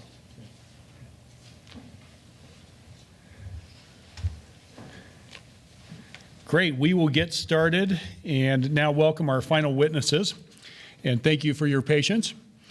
We have Max Moritz, Cooperative Extension Wildfire Specialist, Bren School of Environmental Science and Management, Dr. Afif El Hassan, pediatrician, Kaiser Permanente, California, Brent Burkumpus, Director of Government Affairs, Orange County Professional Firefighters Association. And Mr. Smith, I do not have your official title, so could you quickly provide it for me? Yes, Battalion Chief, Los Angeles County Fire Department, and Department Fire Behavior Analyst. Great, thank you. Well, thanks all four of you for being here. If you could please stand, all four of you. Do you swear or affirm that the testimony you're about to give is the truth, the whole truth, and nothing but the truth? Let the record show that the witnesses answered in the affirmative. Thank you. Please be seated. The microphones are sensitive, so please try and speak directly into them. Without objection, your written statement will be made a part of the record. With that, Mr. Moritz, you now are recognized to give an oral presentation of your testimony for 5 minutes. So I have a presentation here. I'm not sure how we did. Thank you. This will be a little different, but I guess that's kind of my job. I'm deeply appreciative of the opportunity to be here. And I have studied wildfire for over 25 years in my professional life, the last 15 of which I've been state wildfire specialist within the University of California Cooperative Extension. So as a scientist and a science communicator, this is all I do my whole life. And the last few years have been as tragic as they've been even more heartbreaking for a lot of us studying wildfire, actually, because we have a lot of knowledge that isn't making its way into policy discussions. So for that reason, I really do honor and appreciate the invitation and the ability to be here. That's where I am. I'm at UC Santa Barbara. If anyone wants to talk about policy improvements and changes, I'm more than eager to contribute. At the outset, maybe I'd start off with just a key take-home message, and that's that we have more than one wildfire problem. And actually, the fact that it's a complex problem and it's often talked about as this kind of monolithic thing, the wildfire problem, we actually don't make progress towards solutions because we think of it as this monolithic thing. And until we're a little more careful about which wildfire problem we're talking about, trying to fix, we're actually not going to make a lot of progress. We're going to continue to have debates and not make a lot of the changes that we need to make. So as an example of that, I was going to tell a little story, a little narrative that I run into my whole career. You'll hear it in the media, you'll hear it with the general public, politicians, and it sort of exemplifies this issue or this problem. One is that we've got trends of increasing fire activity in the past several decades. We've got projections for future fire activity that are going to be increasing. These came out of my lab several years ago. But there's general agreement that there's been more larger fires due to climate change, as you guys mentioned, some other factors too. That has linked to often more severe forest fires, right? Larger, higher fire intensities. And those in turn are often linked to increasing home losses. And in our worst case scenarios, those home losses are turning into kind of quasi-urban conflagrations, right? The wildland-urban interface, the WUI. We've heard that term. It's actually entered into common parlance now. But this linkage of more fire activity, more forest fires, more home losses, more disasters, I think if you really look at this as a causal chain of impacts, cause and effect chain of events, you learn something from this that actually helps us tease apart this problem and start to make a little more progress. So for example, on the home loss side, we see this over and over in the research environment. We'll go out and look at post-burn environments, we'll look at events. You notice that the vegetation often around the homes isn't burning. And you go in after the fires, even Paradise, a lot of those neighborhoods that burned, the vegetation is often still intact. The homes themselves are gone. Right? And that's really an interesting indicator of what's causing the home loss part of this problem. And it turns out that most homes actually burn due to embers, bits of flying, burning vegetation that may come from far away. They may come from the adjacent home that's burning. But they're driven by high winds against and into homes. And a lot of homes burn from the inside out. Second, most of these home losses, the real high numbers, they're not in forests, right? The wildland-urban interface isn't your traditional forested environment. And so a lot of the calls and debates that we hear over the need for forest thinning, and we're not doing enough for this or that, it's actually not that connected to the home loss problem. The home loss problem is one of where and how we've built. And that actually, those get conflated. And that keeps us from actually making some meaningful progress on some of these issues. So which problem are we trying to solve? There is a forest loss problem, right? And it's got climate change and fire suppression all feeding into this. That's one set of problems. That's largely a land management problem out there in the wildlands. The home loss problem really isn't a land management and a forest fire problem, but it's one of where and how we built. So this gets us, if we focus the lens, this turns this more into a public health and safety issue and an urban planning issue. And I think if you disentangle those, we can start to look at solutions that actually help. I don't even remember what these lights mean. So I'm probably going to have to circle back because I think you're going to cut me off. But here are some ideas. Locally, our Forest Service lands are really underfunded in the places where we have lots of people. Why don't we allocate some funds to our Forest Service lands that are proportional to the exposure of the WUI? There's millions of homes across the western U.S. already on fire-prone landscapes, right? We need regional mitigation programs to retrofit the people, the homes, and the landscapes, right? The traditional approach of community wildfire protection plans, CWPPs, we can go into this later if you want. They're important, but they're not enough. Urban planning, we have to focus on where and how we build. And the flows of taxpayer funds, this is something I think is very underappreciated. Transportation funds, housing and urban development, these all inadvertently lead to and incentivize development on hazard-prone landscapes. So I think that if we recognize it more as a public health and safety problem, we would have some different solutions. Great, thank you very much. Dr. El Hassan? Good morning. Still morning. Good. My name is Afif El Hassan, and good morning, Mr. Chairman, Representative Torres, Hill, and Brownlee. Thank you for having me here. I'm a pediatrician, and I've been practicing in Orange County, California for the last 23 years. I have an active interest in asthma, and I take care of many pediatric asthma patients. I'm also a volunteer and governing board member of the American Lung Association in California. The impacts of climate change on creating or worsening natural disasters are unfortunately clearer than ever, as we've already discussed. And I'd like to focus my time on the human toll and the health toll from the wildfires in California over the last few years. Wildfires cause significant air pollution, and the types of particles that come from wildfires can vary. The factors that influence the content of the air pollution from wildfires includes the type of vegetation that is burning, the temperature of the fire, and the other man-made objects that also burn during the wildfires, which, Mr. Chairman, you had mentioned earlier. The smoke can contain carbon monoxide, carcinogens, and most importantly, particulate matter. The particulate matter comes in many sizes, but what's interesting is that the particulate matter from wood smoke is an especially fine type of particle.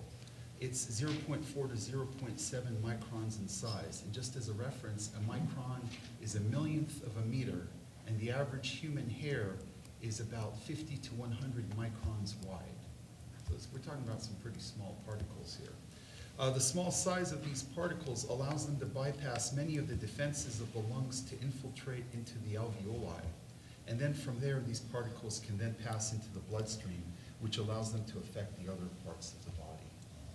The particles are linked to asthma, lung disease, heart attacks, strokes, and arrhythmias, and they can cause neurological problems and cancers as well.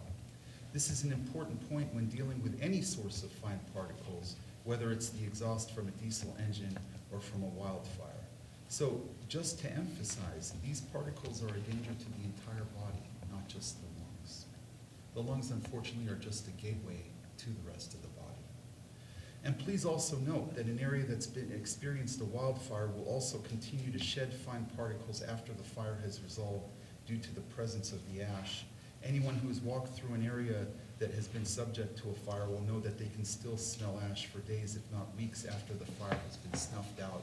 Going back to the cleanup efforts, there is a public health need for it as well. There is some disturbing data from the California wildfires in 2017 regarding the PM 2.5 particles, which are the particles that measure an average of 2.5 microns and are considered the most dangerous of the particles. The 24-hour air quality standard set by the EPA for PM 2.5 is 35 micrograms per cubic meter of air. The Sonoma-Napa wildfire in 2017 had a measurement of 200 micrograms per cubic meter, and a measurement of 70 micrograms per cubic meter was noted in Oakland during that time. The bottom line is that the wildfires not only increase the amount of toxic particles in the surrounding area by multiples of the safe levels, but it also causes dangerous levels much farther away. Carbon monoxide, which can kill quickly, is another pollutant from the wildfires and is an especially serious threat to firefighters, since it is impractical for them to wear self-contained breathing apparatus while fighting the wildfires.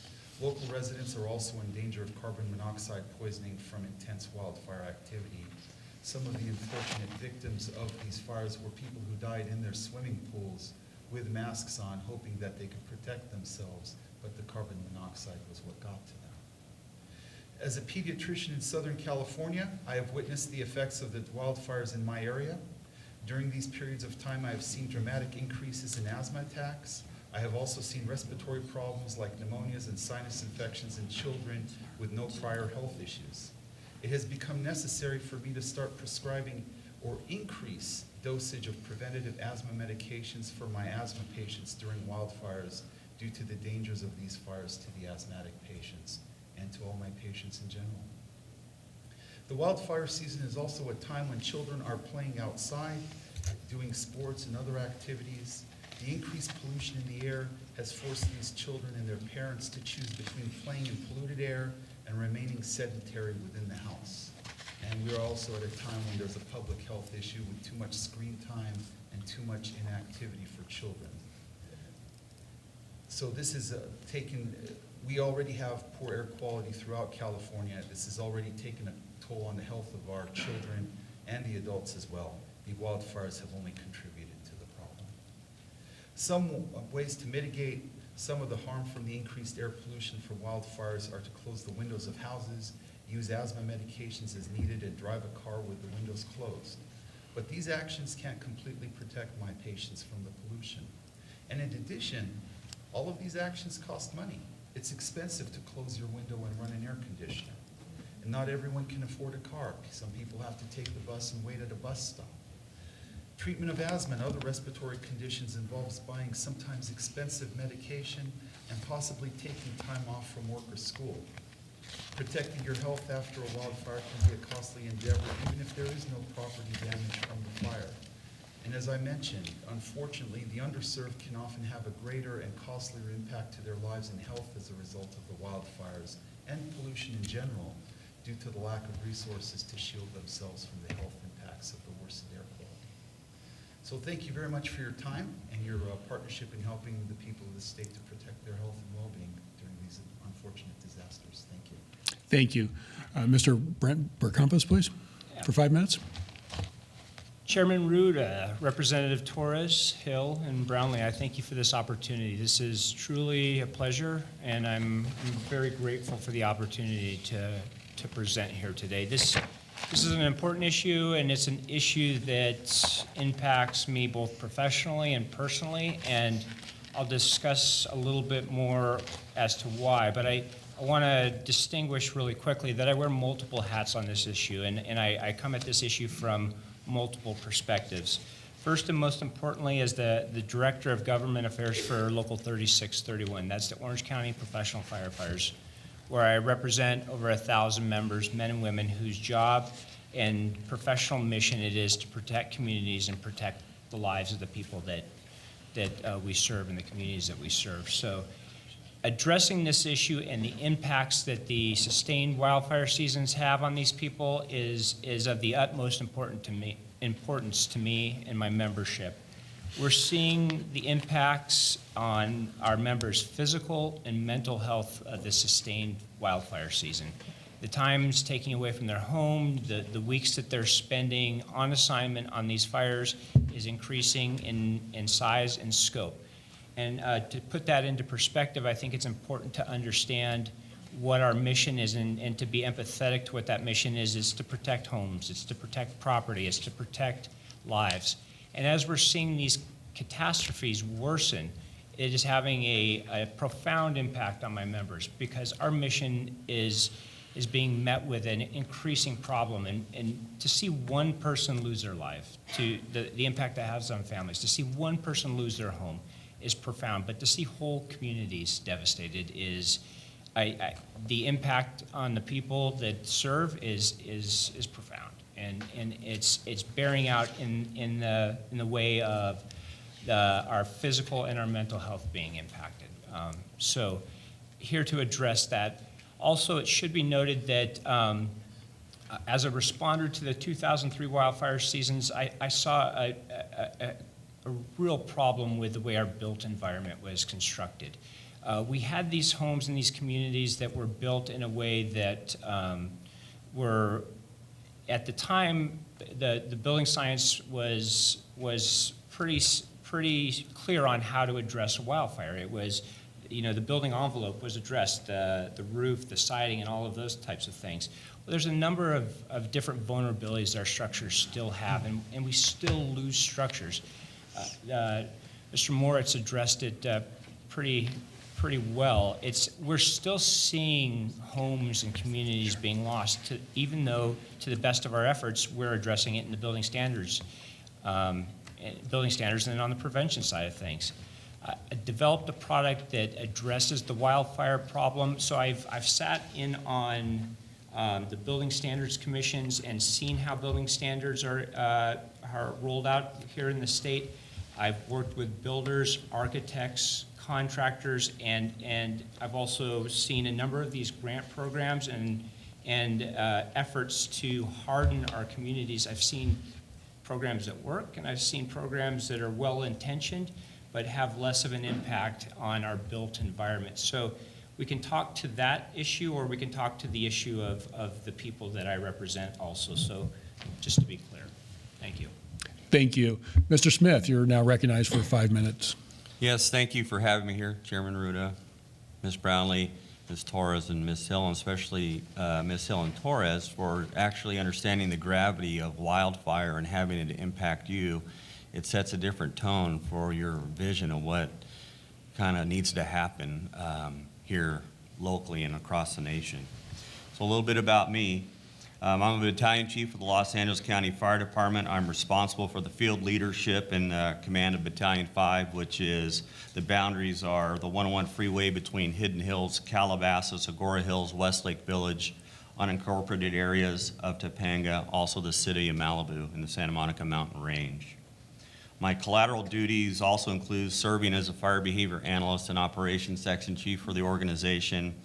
And in that fire behavior analyst position, I look at the daily relative risk of wildland fires, the projection of wildland fire size and complexity, tactical challenges, and opportunities for those combating those fires.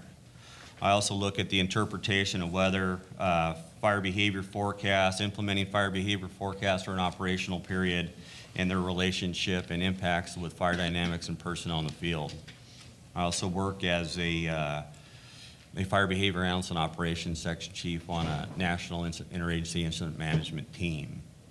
So my background within the 31 years of working for the department is around wildland fire management practices, watershed conservation, wildlife sustainability, and operational efficiency. But first and foremost, it's the public safety element of why we do what we do. I have many credentials and qualifications to be a subject matter expert in this wildland discussion forum, and I thank you for that. An overview of the couple of topics that I have are some of the fire history, fire regimes, fire dynamics, daily relative risk, cooperating agencies, and identifying management and operational objectives. So Los Angeles County specifically, but it really incorporates most of California, and every place in California has its unique quality based upon its ecosystem, its watershed, and civilian life that works around their households and how it impacts them through infrastructure. Thousands of acres are burned annually in Los Angeles County, and the targeted month show variances in fire frequency and size due to environmental factors. Historically, Los Angeles County has potential for large fires during the fall and fall months, which is September through December. The fire regimes within Los Angeles County range from seasonal inland desert areas beginning in May, with foothill and valley coastal zones into summer and fall months. Fire frequency is predominantly by human cause rather than Mother Nature. Human-caused fires frequency is predominantly due to careless acts or being naive, mechanical failure, or arson. Mother Nature fires lightning cause has low fire frequency, but is usually routinely in July and August during our monsoon times as we get those seasonally throughout Los Angeles County mountain areas and sometimes through the coastal areas. A fire can happen year-round, yet certain environmental conditions need to be present to support aggressive and large fire growth. Nature's fire regimes with the mosaic burn patterns have not been in existence for over 100 years in Southern California. Fire dynamics range from low to extreme. In early summer months, fire are routinely topography driven under average outside air temperatures and relative humidities, and can be combated with much success. But however, on high-risk days, fires become more extreme and there's a higher resistance to control with those fires. The most aggressive and intense wildland fires exist, and heavy fuel loading is present and widespread over the topography. Those environmental conditions and fire factors create a really large fire environment that also impacts homes when they're in the way of or path of the fire. One significant factor that supports large fire growth is an ember cast ahead of an advancing fire front that starts new fires. And those ember casts can be on oncoming fuels and or in communities that have their nice ornamental vegetation around them, or unmaintained or unwitnessed problem areas within the homes that are subject to promote fire growth within the home.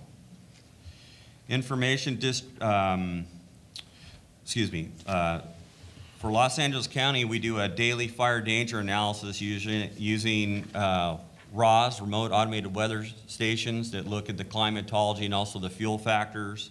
And this identifies the factors that determine our vulnerability based on initial attack component or large fire growth.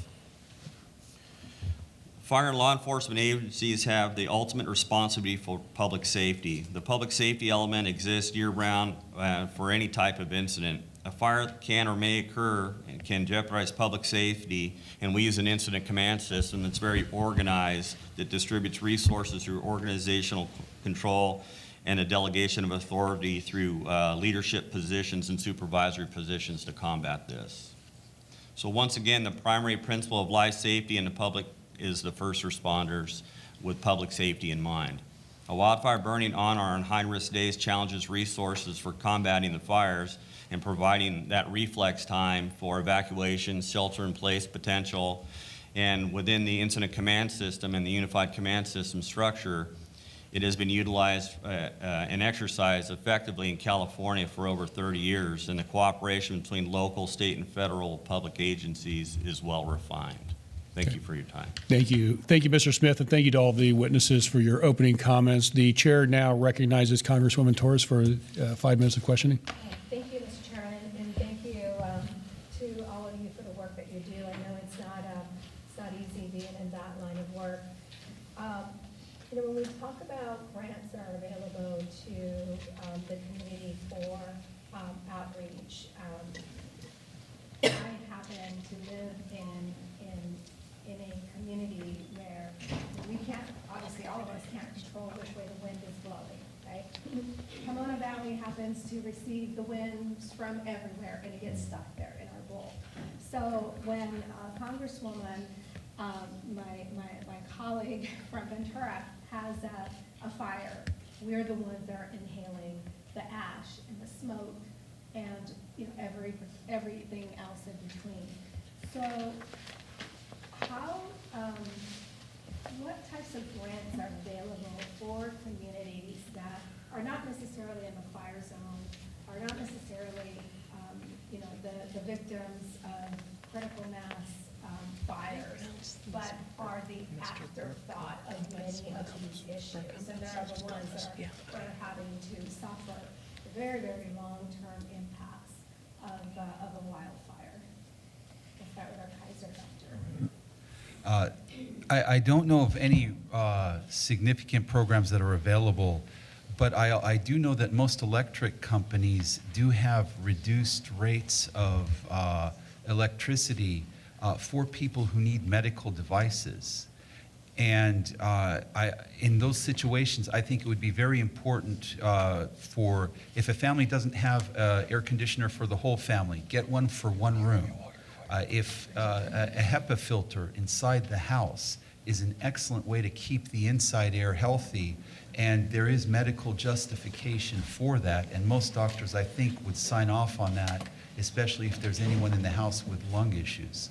So there are, but there is no large universal grant. I just would like people to utilize the health insurance they have, whether it's just, whatever it might be, and also maybe a review of Medi-Cal insurance as well, to make sure that they're providing adequate coverage for preventative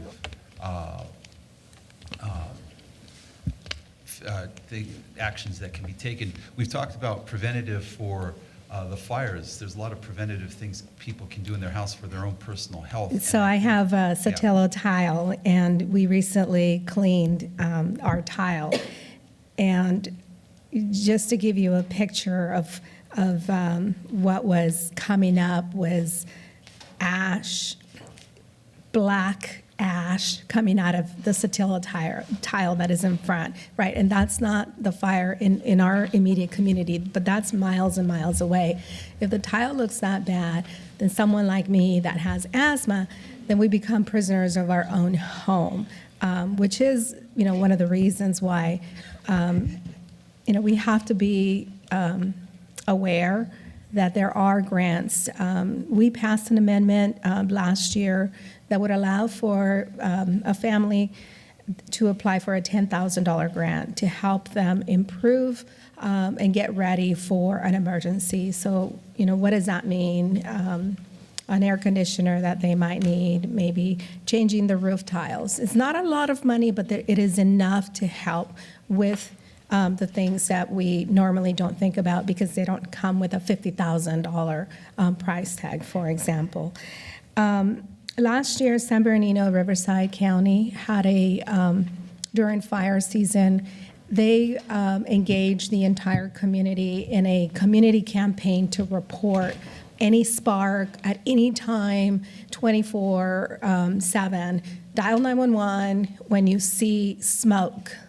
And I think that they were very, very successful in engaging the entire community in this awareness campaign to ensure that they were notified immediately as fires began and again before they got out of control. So I wonder if LA County or any other statewide, if there's a statewide initiative to help engage the communities as a whole. We have a significant public outreach for early activation and early warning that we engage with the communities and we talk to our local cities depending on what portion of Los Angeles County you're in, and our field battalion chiefs through the station interactions with public safety awareness days, with come and meet the fire station, with our robust public education campaign. We do have that. We have that in place and we engage with the public to educate on early warning. The earliest warning that you could have on a wildfire that starts, the earlier warning we have to get resources there to combat it. So we have the shake. We have the shake alert for earthquakes. Do we have anything like that for fires? I don't know that if we have a certain App. alert system Right. or app. I know that it is communicated very well throughout the cities within Los Angeles County and actually throughout Southern California because of this wildfire threat. We have that education is in place with the organizations. Thank you so much, and I yield back. Thank you. The chair now recognizes Congresswoman Brownlee. Thank you, Mr. Chairman, and thank you again to the panelists for being here. I certainly want to thank Mr. Bergkompus and Mr. Smith and all the men and women that work for you we are indebted to you and firefighters who really put themselves on the line every single day to protect our communities. And I represent most of Ventura County and experienced the Thomas Fire and the Woolsey Fire and was, by the way, evacuated. I live in Westlake Village, so on the Ventura County side, but was evacuated during the Woolsey Fire. But in both fires, it was just so impactful to see the amount of firefighters from all over the country that came and were called, and to see them at the command center and thousands of trucks everywhere from different parts of the country. I just can't tell you how my communities we still talk about how grateful we are to the men and women that came to help us in a great time of need. So we thank you for that very, very much. And as we've been talking today about the increase in fires, we don't have a fire season anymore. It's just seems to be literally almost all year round. I guess my question to you is, are you getting the resources that you need? We're talking a lot about health implications, so are you getting the resources you need to protect the men and women that you represent? And my second question is the impacts of being involved in a fire and the toll it takes, not only on the human body physically, but the mental implications as well. And do you have the resources to address those issues? Which one do you want? I'll take the impact if you want Okay. resources. You go into that. All right. Thank you for the question. It's very thoughtful. I'll address the impact side as it has a direct correlation on the men and women that I represent. We're just beginning to understand more profoundly the mental health and the mental anguish side of things. And as an industry, the fire service is starting to address that in a meaningful way. You have to understand that you're dealing with a culture, and you're dealing with men and women who are very proud, and to raise their hand and say that they have an issue or there's a need there is not something we're accustomed to doing. So changing the culture is the first part.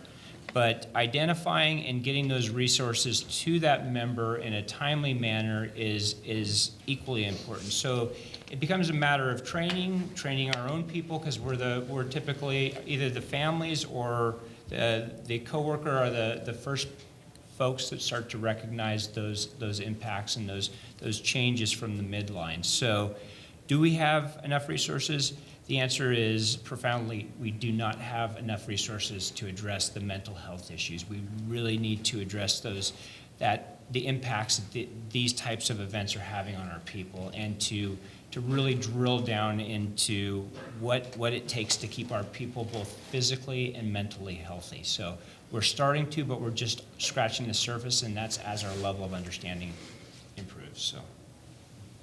And I'll talk to the resources on a fire. So when a fire starts, we look at how large the fire is going to get, how many resources, whether it be by ground or by air, to combat that fire. And with that, we are all prepared to be up for 72 hours straight. As we come self-sustained, that we have meals ready to eat on our rig, we have Gatorades, we have water. That is the intent for what we do when we're in aggressive firefight, is we need to be self-sustained for 72 hours. If you go within that 72 hours, we start to get a work-rest ratio that goes on. I'm sure you went to different incident command posts and saw quite the setup that goes on, and you get into the operational periods, whether we're going to work 24 hours straight with all our resources, then 24 hours off, or we go 12 on and 12 off. Our resources and our folks work a lot of hours to get the job done. And so with that level of engagement that you have to have and keep that operational tempo takes a toll on our folks. As far as getting resources, is that one of your questions? How do we get the resources? Well, I'm just wanting to make sure that you have the resources, but that you have the dollars and whatever the federal government's role is in terms of having the resources you need to do all of the things that you're talking about. So that can be quite complex, and so some of that depends on how the unified command structure is set up and whose land it is, whether it's on state lands, federal lands, local government lands. And so the allocation of resources goes in through a request on this is as many resources that we need, and whether it can be filled comes into play. For an example, as you know that living in Southern California, our Santa Ana winds could be widespread. And so the resource allotment, if you have a fire, it's going to be very challenging for a fire chief to make the decision to leave some of his engines from their regular duty to go help when they have their own high-risk day. What's good about Southern California, we are very robust with our amount of resources that we have. We have the largest set of resources available, but they get taxed, especially when there's multiple fires, which you've seen. So on the funding, I can't talk to the funding. They're there, but whether or not they're available based upon their own relative risk or their own daily activities can be challenging.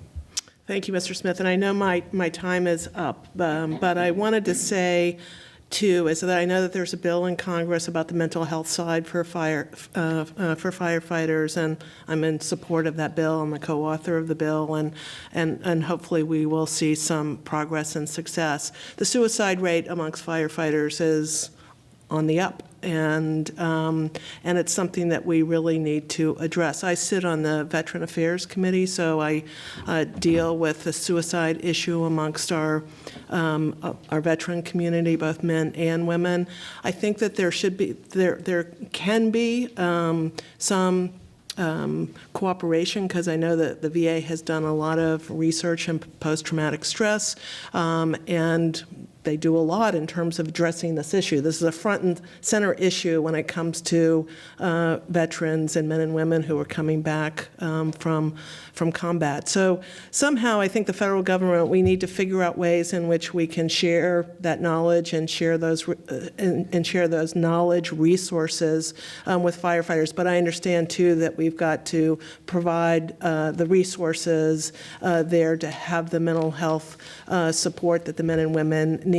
And I know all of us here want to help and assist in that process, and I hope that we'll have better success. And because you put your lives on the line every single day, just as our veterans put our lives on the line every single day, and it's our responsibility to make sure that we take care of the men and women that you serve and that serve us. So I, again, very, very grateful for your services, and I yield back.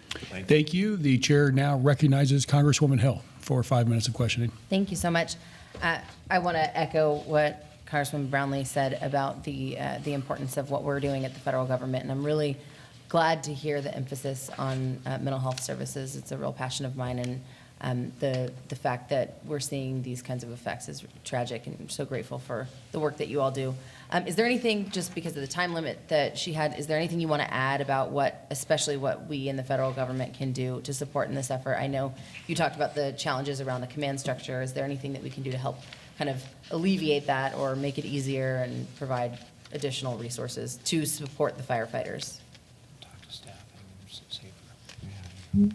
I would think that the biggest thing is recognizing that we need more help, and how we get that help at the federal government level, the state level, and the local level will greatly enhance the public safety element. And with all that in Southern California, with really the all risk is what we have. And so identifying how we could increase our staffing, as you know, that with the more personnel you have, you can handle a task somewhat easier. Not that it's easy work, but if you have more folks on hand to handle that task, it becomes supportive in the firefight. And I'll echo that. There's a grant called the SAFER grant, and it's renewed every couple of years at the federal level. It's a critically important grant for our profession. It helps with the adequate and just the basic levels of funding at the operational level. So the SAFER grant to us is critically important, and what we see right now, we're in an incredibly competitive job environment, and so the staffing levels at all the major agencies, whether it be LA County, Orange County, LA City, all of the majors and even the minors, we're competing for the same workforce that's competitive, and keeping those staffing levels and keeping that high caliber of candidate coming through the front door is instrumental. So programs that help mentor our young people and steer them towards a career in the fire service, females, and folks that normally wouldn't have gravitated towards the profession, we need to encourage that too. We need departments that are reflective of their communities. Thank you so much. And Dr. Al-Hassan, you mentioned specifically that there are also deep concerns posed to firefighters, health concerns posed to firefighters and first responders as a result of carbon monoxide. Do you have any specific recommendations to local, state, or federal officials on how we can minimize those risks, or is there certain gear that we need to be investing in?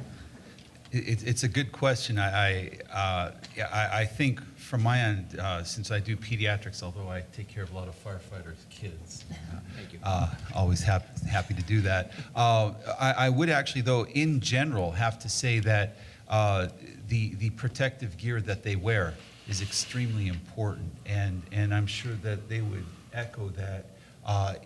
that we have to be very realistic about our expectation of where we send our first responders, because we could put them in a situation where we do them irreparable damage to their bodies, and it wouldn't take very long. And back to what Chairman Rouda was saying about some of the things that are burning out there are not just wildfires, especially if it's toxic.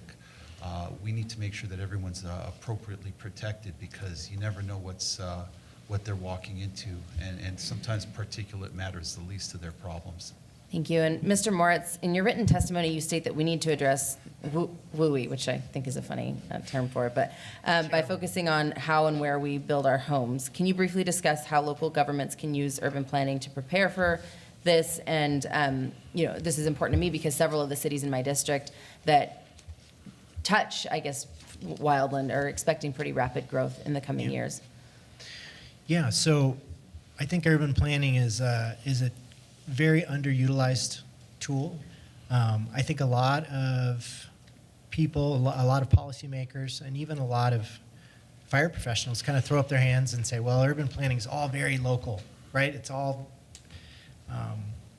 locally driven. And to a certain extent, that's true. In California, however, we're a little bit unique in that CAL FIRE has a land use planning program. So every single general plan for every community has to go through an update, and CAL FIRE's land use planning program gets to weigh in on that. So there is a way that, some top-down guidance actually gets integrated into land use planning.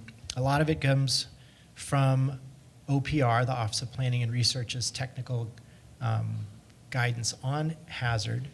And that's also what a lot of local fire marshals' offices use, is that guidance. Now, that guidance document's actually fairly thin. It really only talks about water supplies, roads in and out, and a little bit about defensible space. It really doesn't say much about the siting of communities, the layout of communities. So all that could be beefed up in our Office of Planning and Research documentation. Outside of California, California's kind of lucky because we have those regulations. We also have fire hazard severity zone maps, which guide building codes. A huge improvement over not having them. They're like using floodplain maps to guide building decisions.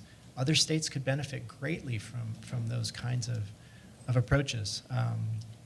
Thank you. So just to wrap it up, Mr. Smith and Mr. Brocampos, you also you spoke with committee staff, and in your testimonies you talk about the importance of land management, and so I just wanted to kind of finalize it by asking if any of you believe that there is a role for the federal government in assisting local and state governments with wild urban land interface, urban planning, land management, and I don't know what that would look like. Maybe it's grants to further facilitate these kinds of efforts, but just any ideas that we can take back and consider with our colleagues.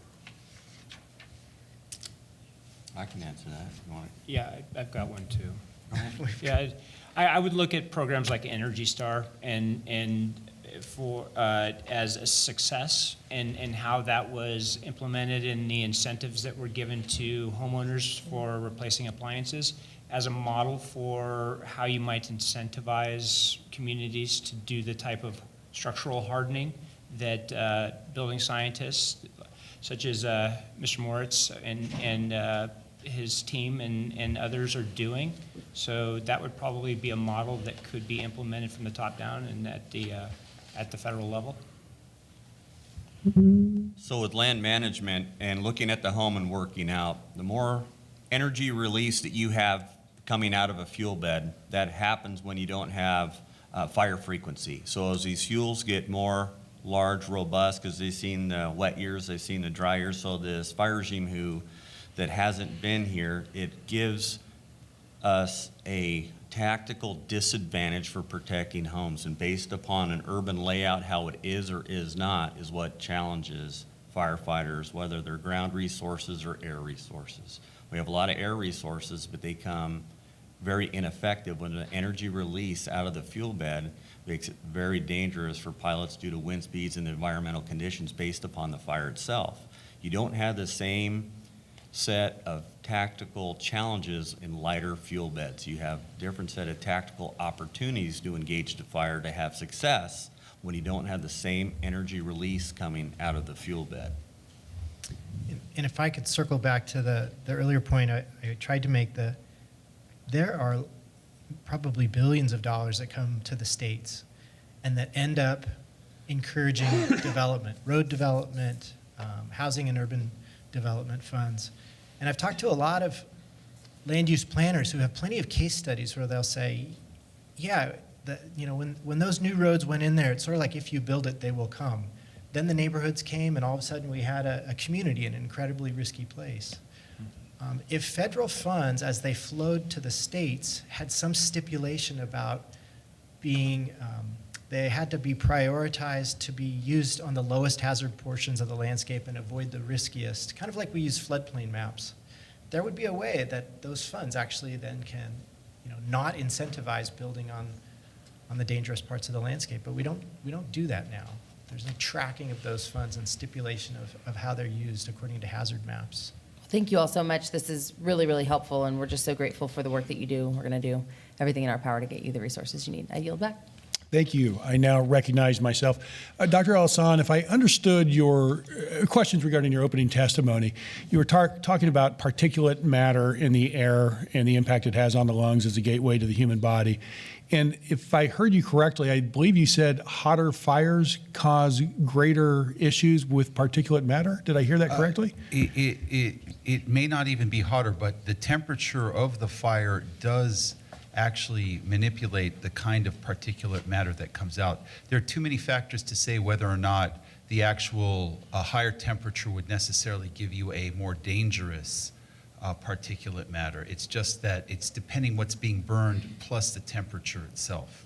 Okay, and then somewhat related to that is the discussion that as we have these fires, and Mr. Moritz, you talked about this in your opening testimony, about how we address the burning of homes is very different than how we address the forest. And Mr. Berkompis, you talked about the envelope of the house, how we do a good job going forward with the walls and the roof, but not necessarily with the inside and the volatility or potential exposure to fires from within. Can you elaborate on that a little bit more as to what is taking place inside the home that's making it more susceptible to fires, and maybe what we can do to address it? And anybody else on the panel, if they have comments as well.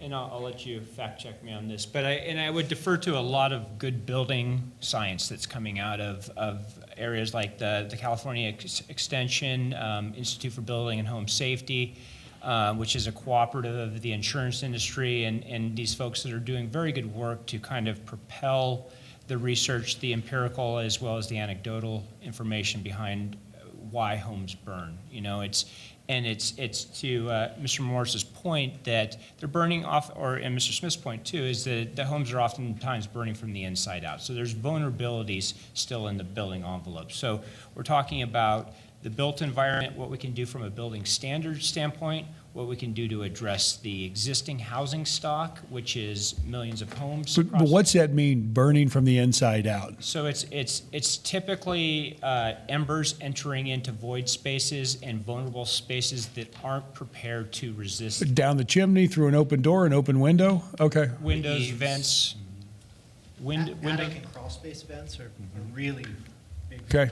Okay, I think I have a better understanding of it now. Okay, and in one thing I really want to point out is that Mr. Berkompis and Mr. Smith is that we recognize as first responders on the front lines how challenging the job is, how much exposure there is from a health standpoint. I'm proud of this committee's work on other issues addressing our firefighters, including perfluoric kill and polyfluoric kill, PFAS chemicals, and the impact it's had. And I want you to know the 4 members up here stand ready to do whatever it is we need to do to make sure that you have the protections and support from the federal government that you need. And I know sometimes, as we saw with John Stewart bringing excellent attention to the fact that the first responders from 9/11 were not getting adequate attention. While all members of the House and the Senate often talk a big game, sometimes it takes a little bit of a push for some to move forward. And again, I can't emphasize enough, we're ready to stand with you on any issues that are important. Is there anything else the 4 of you want to close with as we end towards the end of our time? And before I give you that opportunity, I want to just check with Congresswoman Hill to make sure she doesn't have any follow-up questions. I appreciate it. I've taken plenty of time, but I just want to reiterate my thanks for having this and for you all being here and for the work that you do. And I think this, again, gives us a lot to think about, to work with our partners at the local and state levels and figure out next steps from here. Okay. And I don't want to put you on the spot that you have to say something, but if there's something you've been sitting there that you thought, gosh, I wish somebody would ask me this question so I can provide this answer, please weigh in. I'm good. I'm good too. Good. Thank you. I would You guys are never going to make it as politicians when you get the airtime. I'm an academic, so I guess I'll talk a little more. A point that was made earlier, and I see it a lot in our work, if funds coming from the feds were a little more flexible in how they could be used. Often they come down to the states and they go out through the fire safe councils, and they have very specific uses that they're allowed to put those funds towards. Similarly, funds that go to FEMA, if you don't have it written up in your multi-jurisdictional county hazard mitigation plan, funds generally can't be used for that. So home retrofits is a big one, and so is community education. Those are two needs that actually kind of fall by the wayside because they're not. There's not a specific way to fund a lot of those kinds of activities. So more flexible use of federal funds, I think, would be Excellent. a big step. Well, again, I want to thank you as well. Yes, I'm sorry. I'm sorry, I was going to make one comment. I would like to, our kids are the canaries in the coal mine. And as we see increases in asthma and other illness and other problems, because they are the most delicate, we have to take it seriously because what happens to them ultimately will happen to everyone, and there are long-term implications from that. So obviously my job is to protect kids, but it's also to protect everyone. But what I see in them and what I'm seeing in children in the pediatric population in terms of lung disease and other issues as well, as a cause from pollution and wildfires, is going to spread to everyone and just cause a big mess. Thank you, Doctor. And thanks to all of you for being here today, as well as our first panel. As I mentioned in the first panel, members will have 5 legislative days to submit written questions to you, and we'd ask for your prompt response, and we will add that to the record. But again, I really appreciate you taking the time to come here today, share your expertise, help us understand this growing issue. And for those of you in the audience, thank you as well for coming. And obviously, it's an important topic, and that's why you're here today. And we will continue to fight to make progress on that. And with that, this committee is adjourned. Nice to meet you too. Would you write your number down there? I'd like to stay in touch.